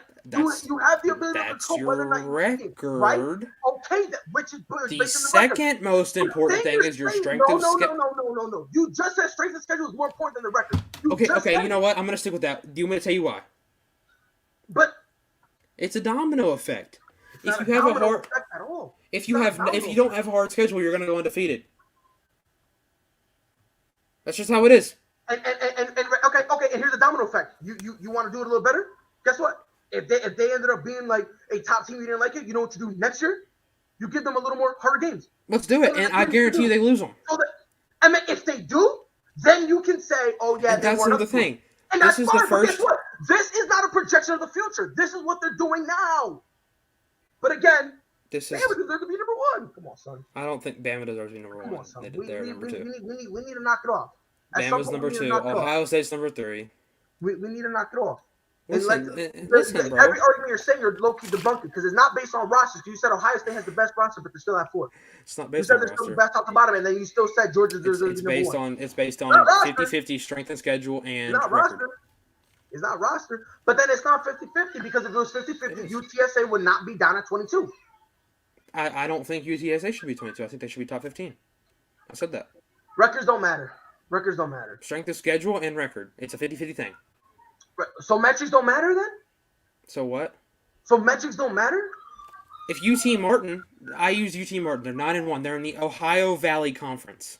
Have you ever even heard of the Ohio Valley Conference, Brad? Yes. You have. Okay. How many Ohio Valley Conference games have you watched on ESPN? Is that How many their Ohio fault? Valley Conference games do they talk about on College Game Day each morning? See, and again, But they don't. They have no significance. that's a casual take. That's a It's casual not a take. casual take. It's an Yes, argument to it is. my. No, it's a casual take, and I'm explaining why. It's not. That's something that's out of their control. I don't care, bro. Like And there's. see again. When That's I hit just you how it with facts, works. you Like go- I you go, know, I understand that you're mad about it and you're upset and you're like on the It verge of doesn't- it tears. just But doesn't make sense. what I'm trying to tell Doesn't you make is sense. that Doesn't it make does. sense. Okay, it doesn't make sense in your mind, but And to everybody else's, you're like part of like the 1% who swears, "Oh yeah, bro, record don't mean nothing." And it's I didn't like, say not record saying doesn't that, mean anything. and it's Record like, is it should matter. It should record is matter. 50%. It's not 50%. I think record should matter slightly more. Okay, that's your opinion. At the end of the day, strength of schedule, it does not deserve to be hyped up as much as everyone is saying to. And the reason I'm That doesn't saying make that any is sense to me. because, and again, you're ignoring the fact that I'm bringing up to you. Why are we punishing UTSA when the committee wants to give the big names, the casual names, the bigger programs these more ranked games? Why do we then have to punish everybody else? Why do we not have to? Instead, why can't we just go, we'll give Georgia 2 tough games, Bama 2 games, we'll get everybody 2 tough games and go from there. Last year, UTSA was 7-5. You said what? Okay? Last year, 2020, 2021, Yeah. they Yep. were 7-5. Yes, That's they were. why they do not have, and they were second in the Conference USA West in Okay. their division. Okay. That next year, where they're playing good this year, they will have a ranked game. Next year, they went 7-5, not showing anything special. You see what I'm saying? So they're going to come in. 2021 college ranking. It is. You're How right. you know you're reaching where you need to go back and go, this is what they did last year. This isn't the No. preseason. You didn't let me finish what I was trying to say. 9. You didn't let me finish what I was trying to say. No. What you didn't let me finish my thought. My thought was It's 2021, and we're gonna sit here talking about, That's the reason they're ranked like this in week 9 of 2021 is because of what happened in 2022, back in Yes. 2020, and also the reason is because we're now gonna project what happened in the future. they base your schedule on how good you did the year before. UTSA is going to have a ranked game now that they're playing like this. They didn't play like that last year. If they would have had an undefeated season last year, I would be in the same position you are right now. But they just didn't. The fact of the matter is they didn't. What you did last year in terms of the ranking, like I said, if you want to Plans do your it the schedule. first 2 weeks, Plans sure. your schedule. After that, no, you can't sit here and cry about that. Bro. You can't. You can't. So then in that case, BYU last year went 11-1. Yep. That's why they had ranked games, because they went 11-1 last year. Okay? All right. Okay. Buffalo went 6-1 last year. Why weren't they in the top 10? Huh? Why? Because they didn't play anybody. San Jose State went 7-1 last year. Why weren't they in the top 10? Huh? Why not? I don't understand. I'm gonna put it to this way. I'm listening. I'm all ears. No, well, at this point, I'm not really talking to you because talking to you is like talking to a wall, right? And at this point, there's really no point in it, and it's because you just said the college football rankings are based on stuff you can control, right? They can't really control their schedule like that. That's not up to them. It's okay, but listen to me. It's 50-50 on record and strength and schedule, and I wholeheartedly agree with that. And it's kind of funny. I hope you really listen to this. You are literally arguing both sides. It's very comical. It really is. Because you can't sit there and say, oh, yeah. Because I agree with you in the fact that UTSA should be ranked above 22. But And I don't my think thing is- they're the third best team in the country. It doesn't matter if you think they're the third best team in the country because you just said Ohio State technically is the best state in the country top to bottom, and they're If you look at and roster, and you agree It's with Georgia because you being brought above up them. roster. That's the only reason I You said brought that. that up. No, you brought that up. No, you did. You said I didn't say nothing about the roster. You said you thought Ohio State was the best country, the best program in the nation. no. You I didn't said say that. No. Go ahead and rewind it back. Please rewind it back. And that happens. This is what you said. It could be about roster. It could be about this. It could be about that. And I was like, well, if it Because was, you brought up and roster. then I said, well, You brought up roster. if it was about roster, then Ohio State would be the best team in the country. But they're not. They're number 3. You're in my flip opinion. flopping it. You brought up roster first. Okay, if I brought up You- roster, then I apologize. I didn't. That's not my Because point. all That I'm was saying not at the mine. end of the day, this is all I'm saying at the end of the day. They can control whether or not they get wins. They can't control the schedule. Put UTSA at 3 and see what happens to that poor team. Because I tell you what, they play anybody like Georgia, Alabama, Ohio State, or Oregon, and that poor team is going to get absolutely And by your slaughtered like it's logic, a freaking slaughterhouse. Okay. And then, again, that's stupid because if Notre Dame, that's ranked 8, does the same thing, they're getting slaughtered. What's your point? My point is UTSA is not a top 3 team in the country. I say their record shows it. Oh my God, they have no convincing wins though. Like that's my point. You have no point whatsoever because Yes, it is. Yes, it is a 54-0, point. Illinois 37-30. Illinois is not ranked. So can I ask you a question? So if they beat because they play UAB, if they play UAB, that means nothing, right? They beat UAB? Yeah, that means Yes. nothing, right? What's That means UAB absolutely ranked, nothing, huh? right? What's UAB ranked? They're not ranked at all. There's my point. So it doesn't matter. I'm asking, It's does a it matter? non-ranked opponent. It's not a convincing win. I'm asking, yes or no. I'm just asking, It's not a convincing win, so there's your answer. yes or no. It's not a convincing win. There's your answer. Just say yes or no. Don't try to sugarcoat it. Yes or no. Yes or no what? What's your question? Is that a If convincing win? they win, since they're unranked, it doesn't count, right? It's not that it doesn't. It doesn't really count. matter because they're not ranked, right? If Doesn't all really of that matter. if all of that didn't count, they wouldn't be 22 in the first place. I'm They'd still asking be you a unranked. question. If they beat UAB, since they're not ranked, doesn't really matter, right? And this is my answer. It's not that it doesn't matter. It's that the significance of it is not as much. That's Okay, my okay. point. So you literally That's just, just buddy. That's just okay. how it works. So The significance is more if doesn't you beat a matter. ranked Hold on, opponent. hold on. The significance doesn't matter. That's what you said, right? What? What did you say? So the significance doesn't matter, right? Yes. Because they're unranked, right? Okay. So okay. The significance matters. It's not as much as if So you let beat me a ask you ranked a question. opponent. So let me ask you a question. All right. By your logic, should we take that win away from Georgia then? Because Georgia beat them week 2. Should we take that away from them? No, I'm Now, saying so- that. Okay, this is why the significance is not as high. If that would have mattered, Georgia would have been number 1 week 2, but they weren't. The significance when you beat a ranked opponent is significantly But lower. that was used to put them at 1.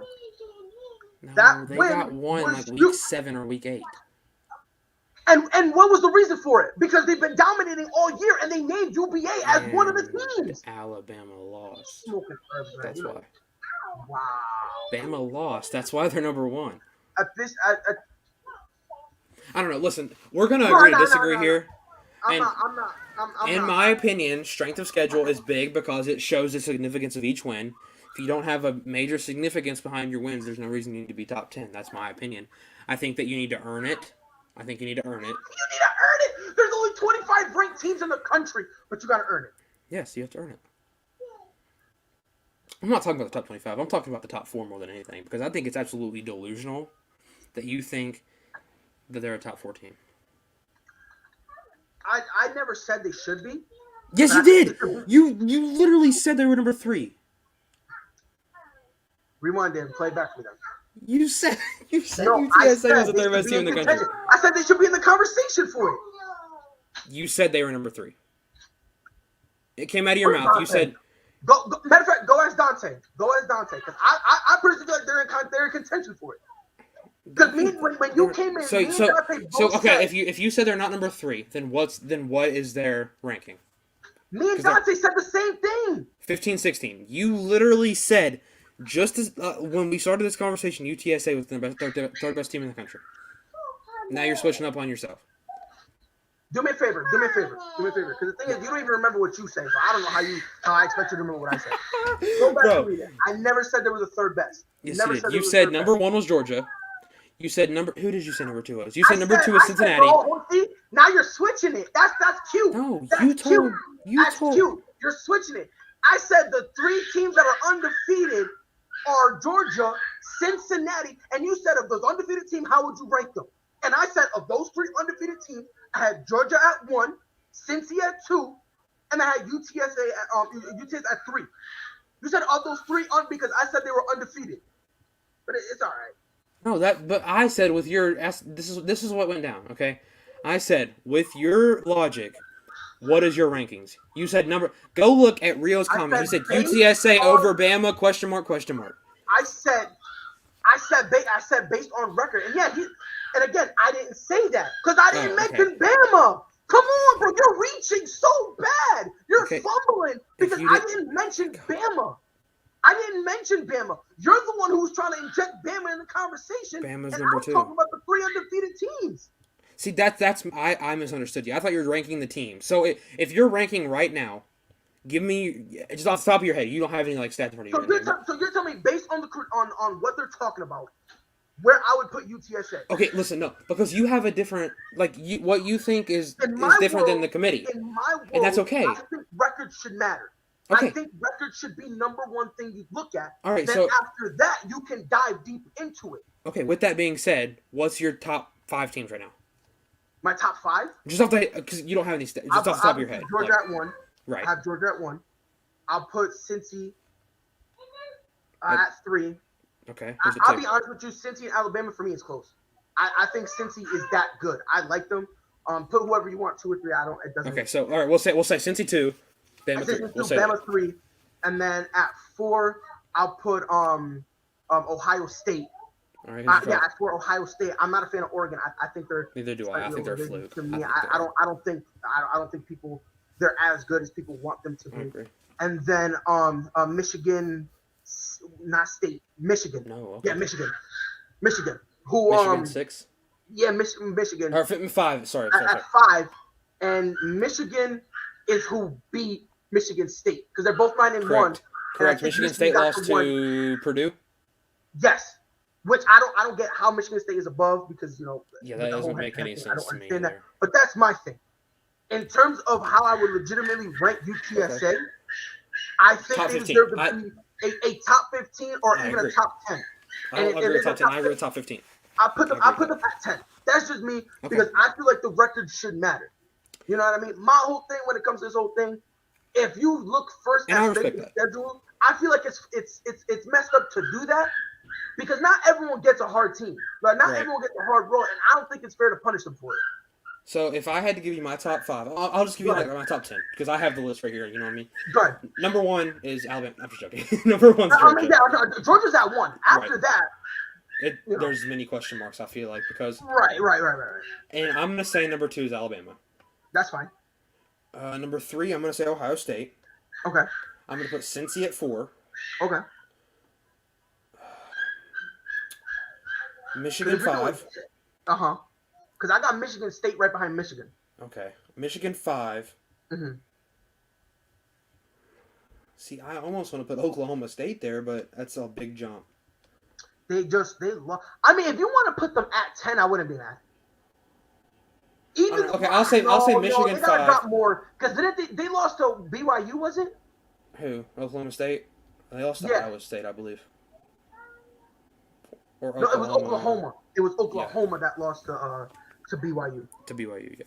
No, wait, what? Oklahoma lost to Baylor. It was Baylor, yes, Baylor, yeah. I knew it was one of them. Was it? So, 5 is Michigan. Yeah. 6, Michigan State. Mm-hmm. 7, I think Wake Forest is 7. I like Wake Forest. I got them a little lower. Okay. But 7's not crazy. 7's not crazy. And then 8, Notre Dame. Yeah. And 9, Oklahoma State. And then 10, I'm going to put Ole Miss at 10. That's me. And I think just because of how Ole Miss plays against the ranked teams, that's just me. Because in my logic, that's how I put it. And the only thing I'm saying, it's not fair to have strength of schedule as a number 1. And then if I had to say anything, UTSA is my probably 11 or 12. And that's because the thing is, me and Dante, me and Coach, we got it about the same. He got him at like 14. You have him at 10. I have him like 11 or 12. Yeah, like in my world, I would have them at 10th. At least give them some respect, right? Not like because Oklahoma's overrated as all get out. Let's be real. I've literally never watched a UTSA game. I've just watched their highlights and stuff. Oklahoma is just really bad. They're kind of. I don't want to say they're bad. This is a really hard season for college football. Like, there's a lot of good teams. Oh yeah. That's why I'm saying Oklahoma is not even up there. That's what I'm saying. Like compared to like the elite teams, Oklahoma kind of is bad. Compared to like Cincy, Bama, Georgia, Ohio State. Compared to those guys, even Oregon.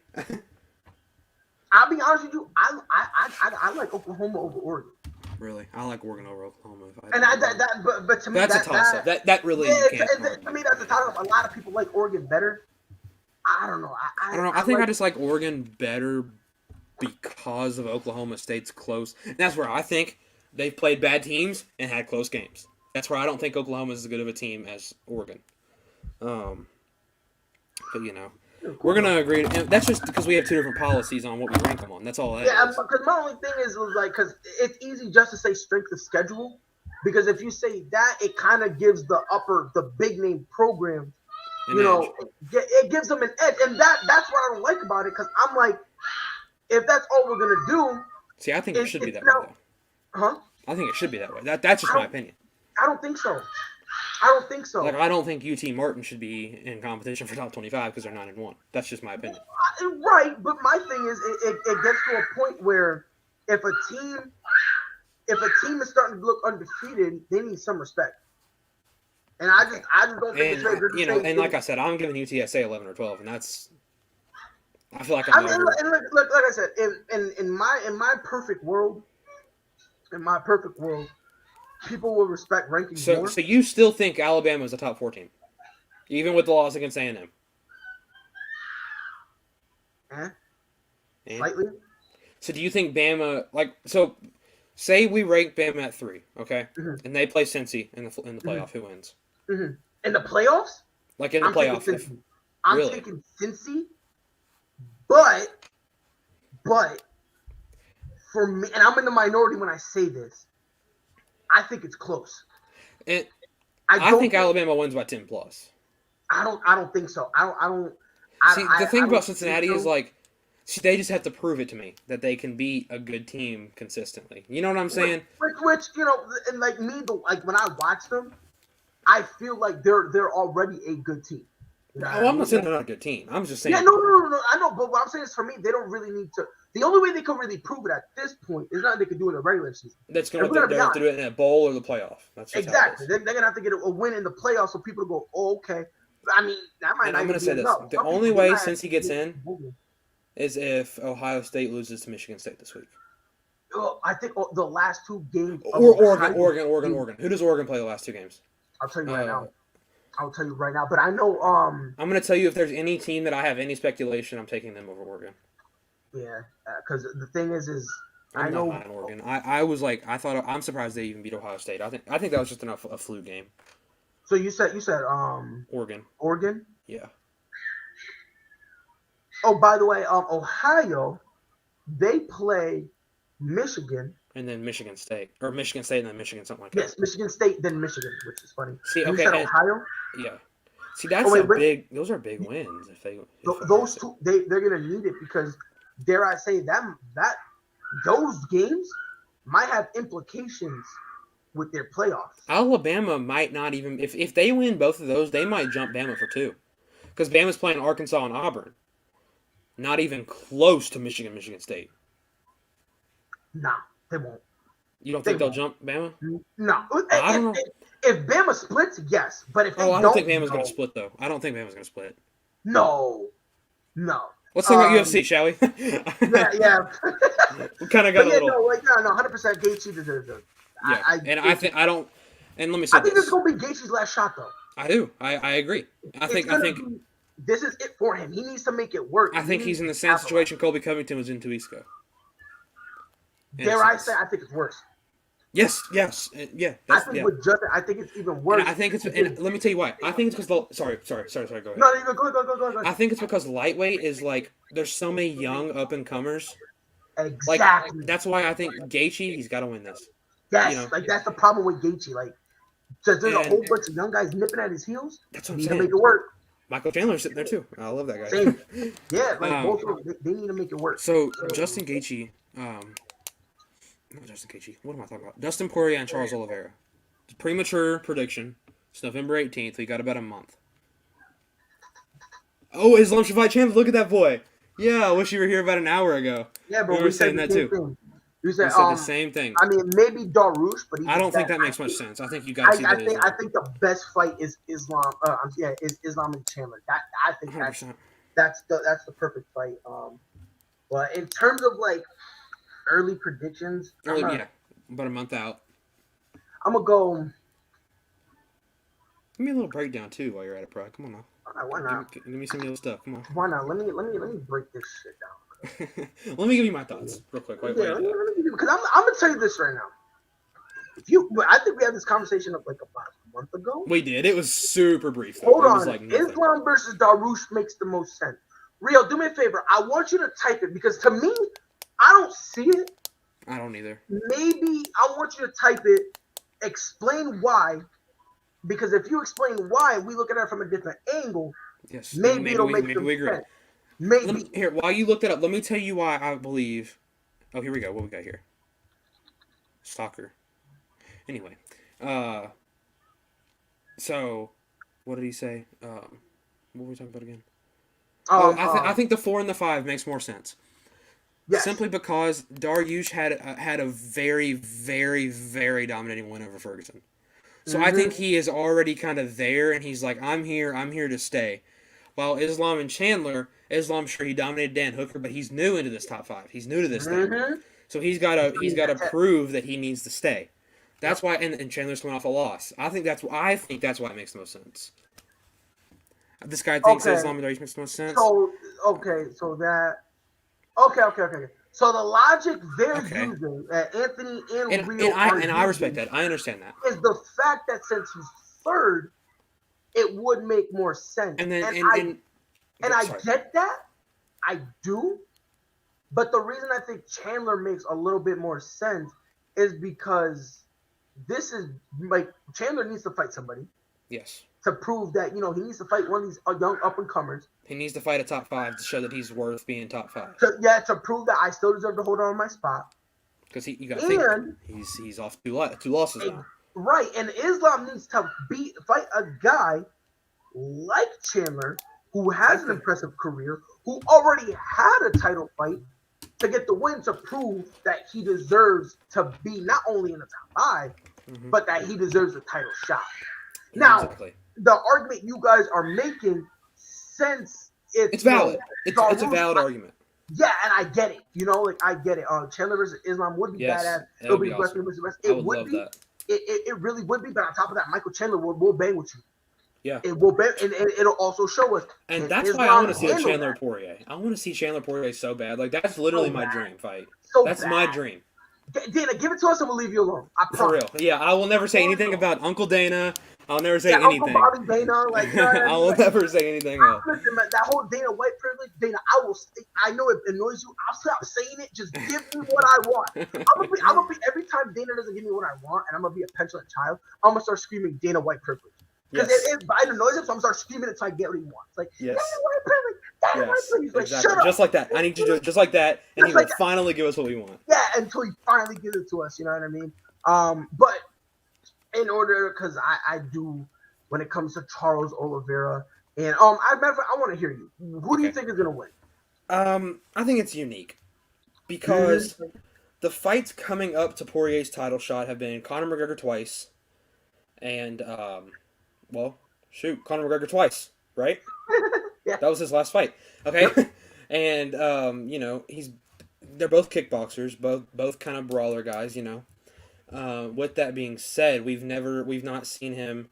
I would say, Now, I'll be honest with you. Before I let you go, ahead. If Islam fights Dariush and Dariush wins, that's a title shot. He gets a title shot as well. So I feel like no matter who they fight, Gaethje should ignore Islam though. Get a title, let Dana decide who Islam fights. Facts. Yes. If I'm Gaethje, my next fight is a title shot. Exactly. 110%. But go ahead, Landon.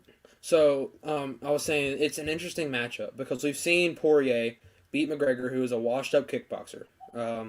And, we're going into this. Oliveira is a black belt in Brazilian Jiu-Jitsu. He's really good wherever he is. On the ground, standing up, it doesn't really matter. He had a very good win against Chandler, which I say good because it was a comeback win. I think that shows a lot. I think a comeback win maybe shows more grit and determination than a blowout win, in my opinion. No, I'm there with you. With you. And then you got Dustin Poirier, who has dominated a washed guy, and now is getting a title shot, and he's on top of the world because everybody's looking at him like some king. I think Oliveira needs to stay quiet, and he is, and I think he needs to do his thing in the octagon. But I'm believing in the Poirier hype. I think Poirier fought really well against McGregor. I think McGregor's washed. I love Conor McGregor. He's like my favorite of all time, but he's washed. He's not himself anymore. At this point, in terms of fighting, his name is still polished. Yes. But he's still a cash cow. But in terms of getting a title shot and being that elite guy he was before, Uncle Dana, I don't know. I would not be surprised. Yeah, those days are long behind him. So, what was I saying? So it's an interesting matchup. Yeah. But like I said, I still think Poirier will win it because I think we saw it last fight. I don't even think it was Oliveira who shot the takedown to go to the ground. I don't think it was even that. Right. So, with that being said, I'm gonna take Poirier as of right now. I think Poirier wins it. First round. First round. Yeah, and I'll be honest with you. If you asked me this 2 weeks ago, I would have said Dustin. Yes. I would have. I'm with Charles Oliveira. Okay. I am. And I respect it. Like this is a fight where I might change tomorrow. Yeah, because here's the thing. Charles Oliveira, like you said, he's been real quiet. He's been focusing on Dustin Poirier. Dustin Poirier's still chatting to Michael Chandler, Justin Gaethje, Conor McGregor. Like, he's looking at everybody to the point where he's like, hey, yo, I'm lining my title shots up, my title contenders up now. Oliveira would give Conor the shot. He wouldn't turn on that type of money. That's facts. That's facts. And to be honest, it would be. And honestly, I wouldn't like it. Oliveira would whoop Conor so bad. Like it would be I think so. As long as Oliveira's special, ground, man. He's slept on.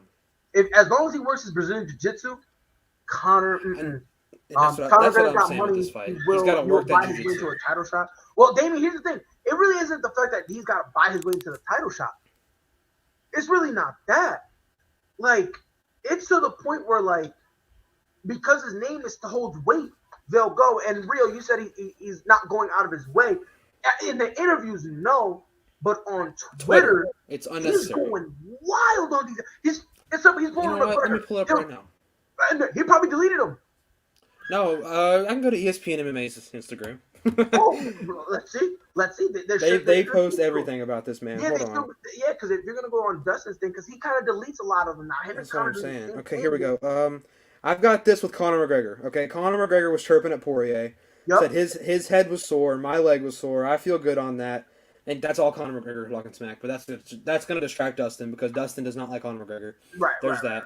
Down here, we got Justin Gaethje. He says, if he beats Charles Oliveira, I don't know if he fights me. I think he walks away and calls it quits. Dustin Poirier responds back on Twitter via the MMA Hour, which is a interview with ESPN, I believe. Right. I could be wrong on there. He says, I'm fortunate enough now with the year that I had, I could walk away. It's a great position to be in, but these guys need the butt whoopings, and I'm here to give it to them. Rio was like, yo, all this might be his manager. If I was Poirier, I'd win the title, drop the title, and just do money fights. Because that boy could get money fights. Him and Conor McGregor, if it was for the money, could fight 17 times. Wait a minute. Poirier versus Usman. And oh man, that's a stretch though. Because let me tell you why that's a stretch. It's a stretch because Poirier hasn't shown that he's dominant. Kamaru's dominant, you know. But the thing I see more realistic, but it's a money fight. Dustin Poirier likes his money. Not only that, Dustin Poirier is still a name that people understand. And I like Dustin Poirier now. I love me some Conor McGregor, but I do like me some Dustin Poirier on the side there. Yeah, and at the same time, we look at the welterweight division. Usman kind of already cleared house, so it's more along the lines of Kamaru's going to get a super fight, but it's just who it's going to be against. And it might be Dustin. I don't know, because Dustin's so far-fetched, because it's not going to be a double title. As of yet. It has to be. It has to be. I'll be honest with you. I don't think Kamaru Usman looks. I don't think he looks. I think he doesn't look for it unless it's like that. Poirier versus Usman at 160. It won't happen at 160 if it happens. I don't think it would happen at 160. I think Usman's the type to say you got to come up. 160 is a catchweight, right? That'd be a catchweight in between welter and welterweight. Or is that technically welterweight? Because I know 155 is the limit as far as lightweight goes. I'll tell you right now. That might be hard for Usman to make weight. That's why I'm saying Usman's going to say you need to come up. So welterweight is 170. Let me look up lightweight. Because lightweight's 155. So then it'll be a 160 catchweight, which... Can they even have belts? Yes, but it wouldn't be a title versus title.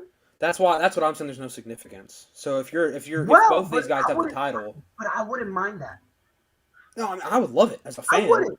Yeah, I wouldn't. I mean, you're right. It doesn't have no significance because at the end of the day, it makes absolutely no sense. If Usman wins or loses, he still keeps the belt, and if Dustin's the champion, win or lose, he still keeps the belt. It's literally just an unnecessary loss on both of these guys' great records. That's all it is. Right, but for Dustin Poirier, that'll be a great win for him. Look, I mean, it shows stuff, but could you imagine if he went up to welterweight and took the belt? That would That's show even more. and that's the thing. That's something Dustin Poirier needs to consider. Let's say he loses to Charles Oliveira. Move up because welterweight's more open than lightweight is right now. Way more open. Way more open. We might not. Yeah, I did hear about that. He is taking time off, which is okay. You know what could happen? We could see a welterweight interim. Because you don't think so? Because I don't think Dana's gonna want welterweight out of the equation for long. Because welterweight, really, you don't think we see a welterweight title until next summer. No, until summer, because this is what I think will happen. I mean, I guess because we got to see a lot of contenders work. Not only that, they're gonna fight guys. You know, they're gonna fight. Let's say let's give him August, right? Let's say August. Let's say he's gonna fight August, right? Okay, May or June. There should be a number one contender fight. And that's like not an interim, but it's like no, it's a number right one now. It would be like Colby versus. It'll probably be maybe Colby versus Edward, Burns versus Edward. Ooh, but give Vicente Luque an opportunity. Vicente Luque versus Leon Edwards. That's the fight. And if you do that, unless that's the number one contendership. Get some unless the rarity that Colby fights again before that, which I don't. Even if he does fight, I wouldn't. Because he got pretty busted at this point for Colby, I would have him fight a Jorge Masvidal. Oh my god! Oh no! That's what's gonna happen. There's gonna be an Ultimate Fighter with. I guarantee you, it's gonna be Colby and Jorge for the Ultimate Fighter. They've been beefing. Yeah. They've been beefing. Yeah, but that's just selling. But I mean, I know. I don't think it's selling, and the reason I don't think so is because they've never. It's a real thing. I think so. I think so. Because listen, they were talking shit to each other with no fight. That's facts. Before the titles even come into equation. And remember, these dudes used to be legitimate boys. They used to room together, so that's why I'm kind of thinking. Oh, this might be legit. Listen, oh my gosh, Uncle Dana, please. And that's the thing. Look, and honestly, I want to see that fight because let's see, That's what I'm saying. Look at put that comment up on the board. Yep. That is what I want. That is what I want. The Ultimate Fighter is so fun, and when it's a beef fight, Volkanovski and Ortega was so fun to watch. Was a banger. I loved it. And that's why I. Oh, isn't Tresean Gore fighting the December 11th card? I will tell you right now. Because I think he would have won it. Personally, I think he would have beat Brian Battle. Let's see. Did you watch it at all? Nah, I didn't. It was Masvidal brought up on the Hawani show today. Hey, I recommend you watch that if you have time. It's on ESPN Plus. Yes, I got ESPN Plus. Yeah. Go watch The Ultimate Fighter, dude. It was fun. It was a good one. I used to watch it, but then I kind of fell off on it. You know what else you could watch too that I watched today? Well, it's called Chuck versus. It's called Chuck and Tito, and it's about how the UFC came up. And that was their first rival. That was so good. That whole thing, bro. That was such a good 30 for 30. I recommend anybody watching this go watch that on ESPN Plus. I watched it today. And I didn't know how the UFC. I didn't know Dana White wasn't the original president. I didn't know Dana White was Chuck Liddell and Tito were he was the manager. He was their manager before he was the president of the UFC. I didn't realize he bought the UFC. Like I didn't realize any of that. The Tito brothers, they ended up buying it, and the whole. I didn't realize they were about to go bankrupt. I didn't realize any of that. Dude, I've been keeping up with the UFC for a while, bro. That whole thing. That happened before I was even alive. Yeah, and I'm gonna tell you this, bro. If you think that's crazy, look up Dana White's whole thing with Pride. Before it was Pride's Championship Wrestling, which is kind of yeah. Go look because Zuffa bought that out. Okay, and Zuffa's UFC Dana now, right? Dana White would not go over there because the Yakuza was basically like heavily involved with it. Okay. Which was a very notorious crime syndicate over there. Yeah. And basically they told them, Dana, you come over here, we clapping you on sight. So Dana White was like, you got to cheat. I don't want to go there anyway. Like it's crazy. Like Dana White openly talks about why the whole Pride thing didn't work out. That's cool. And it's very interesting. Go watch that Tito and Chuck documentary. It was good. It was like an hour and a half, something like that. It was fun to watch. Yeah, and especially me because I never got to experience that beef, Yeah, bro, experiencing it was crazy. And then they fought in was it Bellator? No, it was a Golden Boy, but it was a Golden Boy. Yes, Golden Boy. Yeah, they did the I watched that. I watched the Golden Boy thing. Where I watched it. I was furious. I was like, whoever let Chuck Liddell fight. Yeah, because he was hurt. He was bad. But Masvidal, I guess Masvidal brought it up on the Ariel Helwani show, which, by the way, I'm telling y'all right now, if no one watches Ariel Helwani, I'm telling y'all, watch it, because a lot of the fights that end up happening, the seeds are planted on his show live. We need to see if Colby and Kamara, excuse me. If Colby and Jorge get into The Ultimate Fighter, are you going to watch it? Yes. Okay. And the only reason I'm gonna watch it is because with all their beef, that'll be fun. There'll be a lot of house fights, I feel like. As long as they don't no one pulls out. Because I remember Chuck and Tito did it, and Tito had an injury. Well, an injury, he pulled out at the last second. As long as no one pulls out, which I don't think Colby Covington would. I don't think either of them will. Ooh, here's a beautiful question. That is a beautiful question. Does the winner of Aldo Font fight TJ for the #1 contendership, assuming Sterling Yan happens? First and foremost, it's gonna have to happen. It's gonna have to. I'm gonna put it to you like this: Sterling and Yan, yeah. Are you talking about the bantamweight division? I'm putting it to you: the bantamweight title is a joke. It is. I have no respect for it. It should not be Sterling. We agree. We literally bashed that boy last show. Yeah. I don't respect it. I'm not listening to a guy to take pictures of the belt in his fridge, and then at the same time try to pretend to be humble. And it's like, fam, we agree on this. I hope he gets his face busted in. I'm telling you right now. You know what I hope. You know what I really want. I want Petr Yan to demolish him. Then I want Sterling to fight TJ Dillashaw right after. And TJ Dillashaw would and I want run TJ him. Dillashaw. And you know what I want? I want TJ Dillashaw to go to Dana and say, hey, Dana, let's cut a deal. I want it to be a quiet contract. I don't want no drug testing at all for TJ Dillashaw. I want this kid EPO'd to the max. I want to see a murder. And right after that, I want him to fight Corey Sandhagen, and I want Corey Sandhagen to be angry and furious, and I want him to beat the bricks off him. Then right after, I want him to fight Rob Font, get pounded, and then released from the UFC. That's how I want it. Tell him. I can't stand him. I can't. He does not deserve it. He didn't deserve it. But I will say this: the winner of Aldo Font. To answer the question real quick, the winner of Aldo versus Font should definitely 110% face TJ Dillashaw for the #1 contendership. And then if Aljamain Sterling does not fight, get rid of him, give the belt to Petr Yan, and whoever wins fights Petr Yan.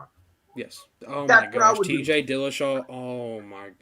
I want to see Dillashaw versus Yan. That would be the most Tell fun me fight. That doesn't tickle you. That would be awesome. Hey, I'm a big old TJ fan. You know this. Come on now, that'd be awesome. If I was Yan, I'd take fights and call shots and treat the interim as a real title. Yes, just have all the weird choices. 110%. And let me tell you, I'm gonna say one more thing, and then we're gonna end it in the show because we got another one coming on in 4 minutes on the ASAP Network. So I'm gonna say this. I think he's gonna get stripped. I don't think he's gonna fight. Yes. That's all I gotta say. I want him to fight because I want him to get his face busted, but I don't think he's going to. You're right. You're right. He's not going to chicken out. Because you want to know why? Because he knows he's gonna get beat. That's literally the only reason why. When you know you can get beat, it's easier for you to get stripped and just be like, man, the UFC did me wrong. Yeah. It's easy to go that route. It is easier to go out publicly with no belt, nothing on your back, and say all this stuff. It's and so much easier. I was stripped. Yeah, exactly. It's not fair. Because I guarantee once he does that, Dana's going to be like, okay, bet. Answer that question, then we're going to go out. Am I sold out Giga? Who's Giga? I have no idea. I was wondering. I was hoping. Yo, Rio, who's Giga? I want you to explain that to me, because and watch him say who I think it is, and I'm gonna be like, put Anthony's comment on there real quick. Oh, next Thursday, same time, come back. We're gonna be talking more UFC. Chopping it up. Yep. Might talk about a little. Next time it's gonna be straight UFC. Straight. Okay. We're gonna talk straight UFC. Next time straight because I'll be honest with you. next week, I got some questions for you. Okay. I don't know. Is that the guy with the flying knee knockout? Who is that? Hold on. Stand by. I gotta look this man up. I want to. Do I not know who this guy is? He's from the Middle East. He's from shoot. Oh yeah. Yeah, I know this guy now. Yeah. I'm not sold on him yet. No, I'm with you there. He's fighting Qatar in January. If he beats Qatar, I'm sold then, but I'm not sold now. Qatar is a top 5 guy. He's a top 5 guy. Yes. Okay. Now I know that he said that. Yeah. I'm not sold yet. I'm not sold just yet. I remember now. Yeah, but not. I'll be honest with you. I'm not fully sold, but I'm getting there. Yes, exactly. Him, I'm trending up with him. Like you just said, he KO'd Edson Barboza. Edson Barboza is overrated in my opinion, though. I never believed the hype.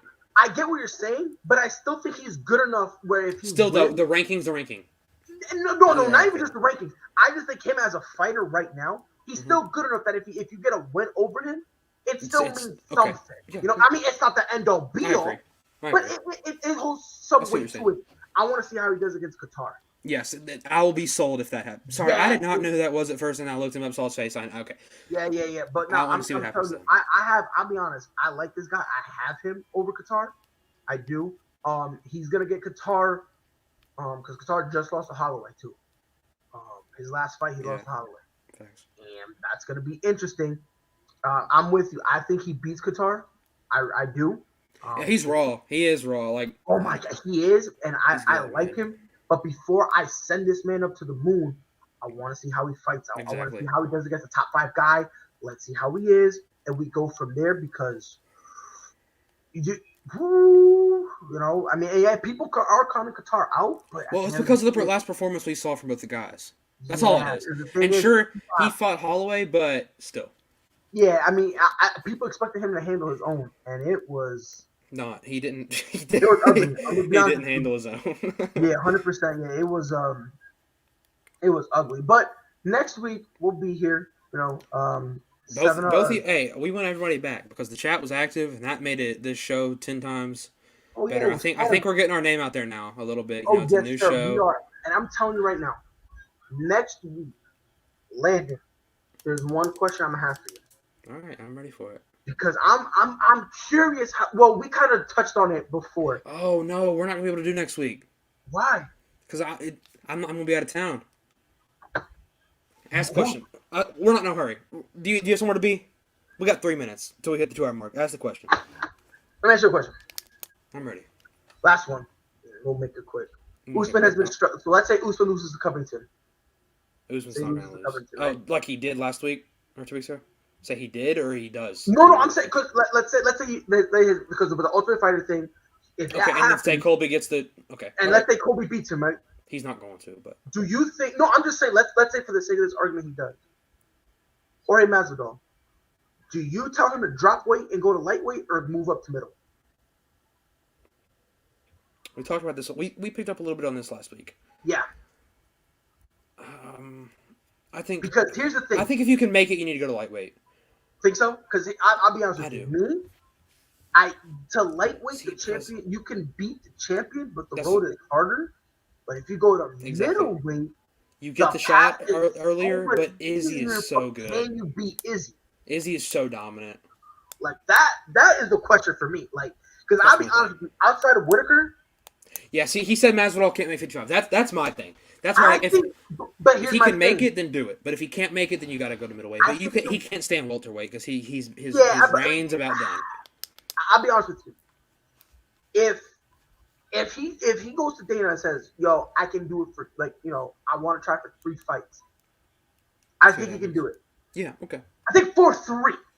Yeah. Now, if Dana starts saying, "Yeah, you got to do 5, 6, 7," he's not going to do it. I almost think that the road in lightweight is easier, but it's going to be more quantity, less quality. Because think, I mean, That's what I'm saying. That's what he I'm is saying. in a Like, if he tough fights situation. Izzy, no. Like, no. He is I in a don't tough think anybody in situation. the welterweight can beat Izzy. I said that last week. So let me flip the question. We got 1 more minute. Let's flip the question. If Colby Covington loses, does he stay in welterweight or do you have him done? Because I'll be honest with you. He's done. You think No he's matter done? where he goes. No matter where he goes. So then you gotta. I think if I love Colby Covington, but if he gets another title shot and he doesn't win, then he's done. Yeah. He's like 30, 33, 34? Colby? Yeah. Title shot will take 2 years. Oh yeah. If we're doing Ultimate Fighter.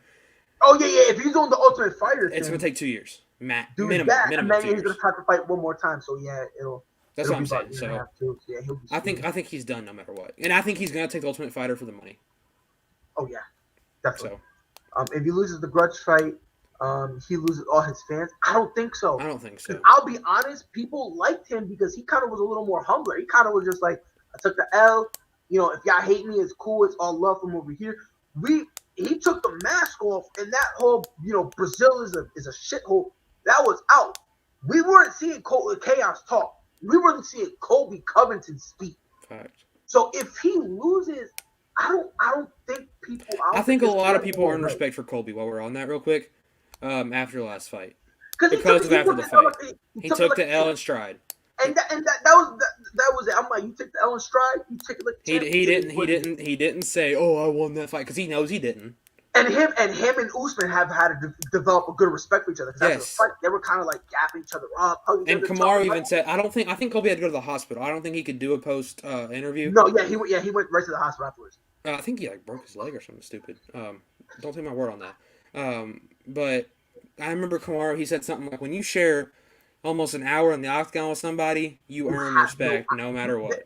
It's just natural, no matter what. And it was kind of funny. I find it funny. They were talking to each other, and they were like complimenting each other. And the ref was like, "All right, yo, go make out later. He said, make out later. Go to your corners. Like, go kiss later. Go kiss yourself in the room, But yeah, it's gonna be interesting. So as you guys heard, we will not be here. You know what? I might hold it down next week. Go for it next week. I'm gonna hold it down next week. I'm gonna do and if I can be there, I'll be there. But no guarantee. I'll let you know. I'll let you all know. Yeah, of course. You know what I mean? I'll do a quick little recap. You know what I mean? Recapping what happened with Miesha Tate and where she goes from here, whether it's a win, lose, or draw, all that good stuff. We will see you guys here. It will be at 6:00 Eastern time. That's where I'm at. If not, yeah, me too.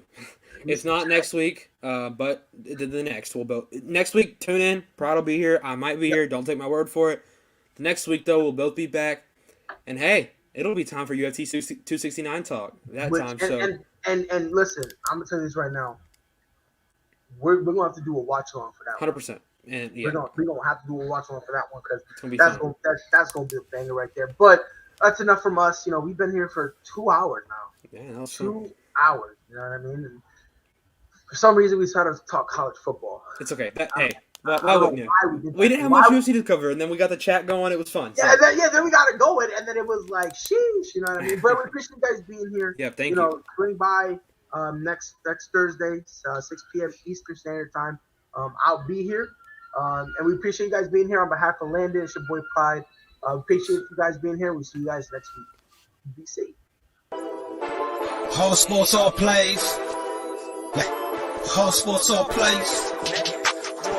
Whole sports all plays. 365, we making a place. You talking the game, get you to the days. We're high in the court, the dime in the lane. Variety, topics, living the same. All presentation, sports information. Hitting the airways, taking the nation. All sport, all plays, like working your faces. Grace at the field, so tie the laces. Whole sports all plays.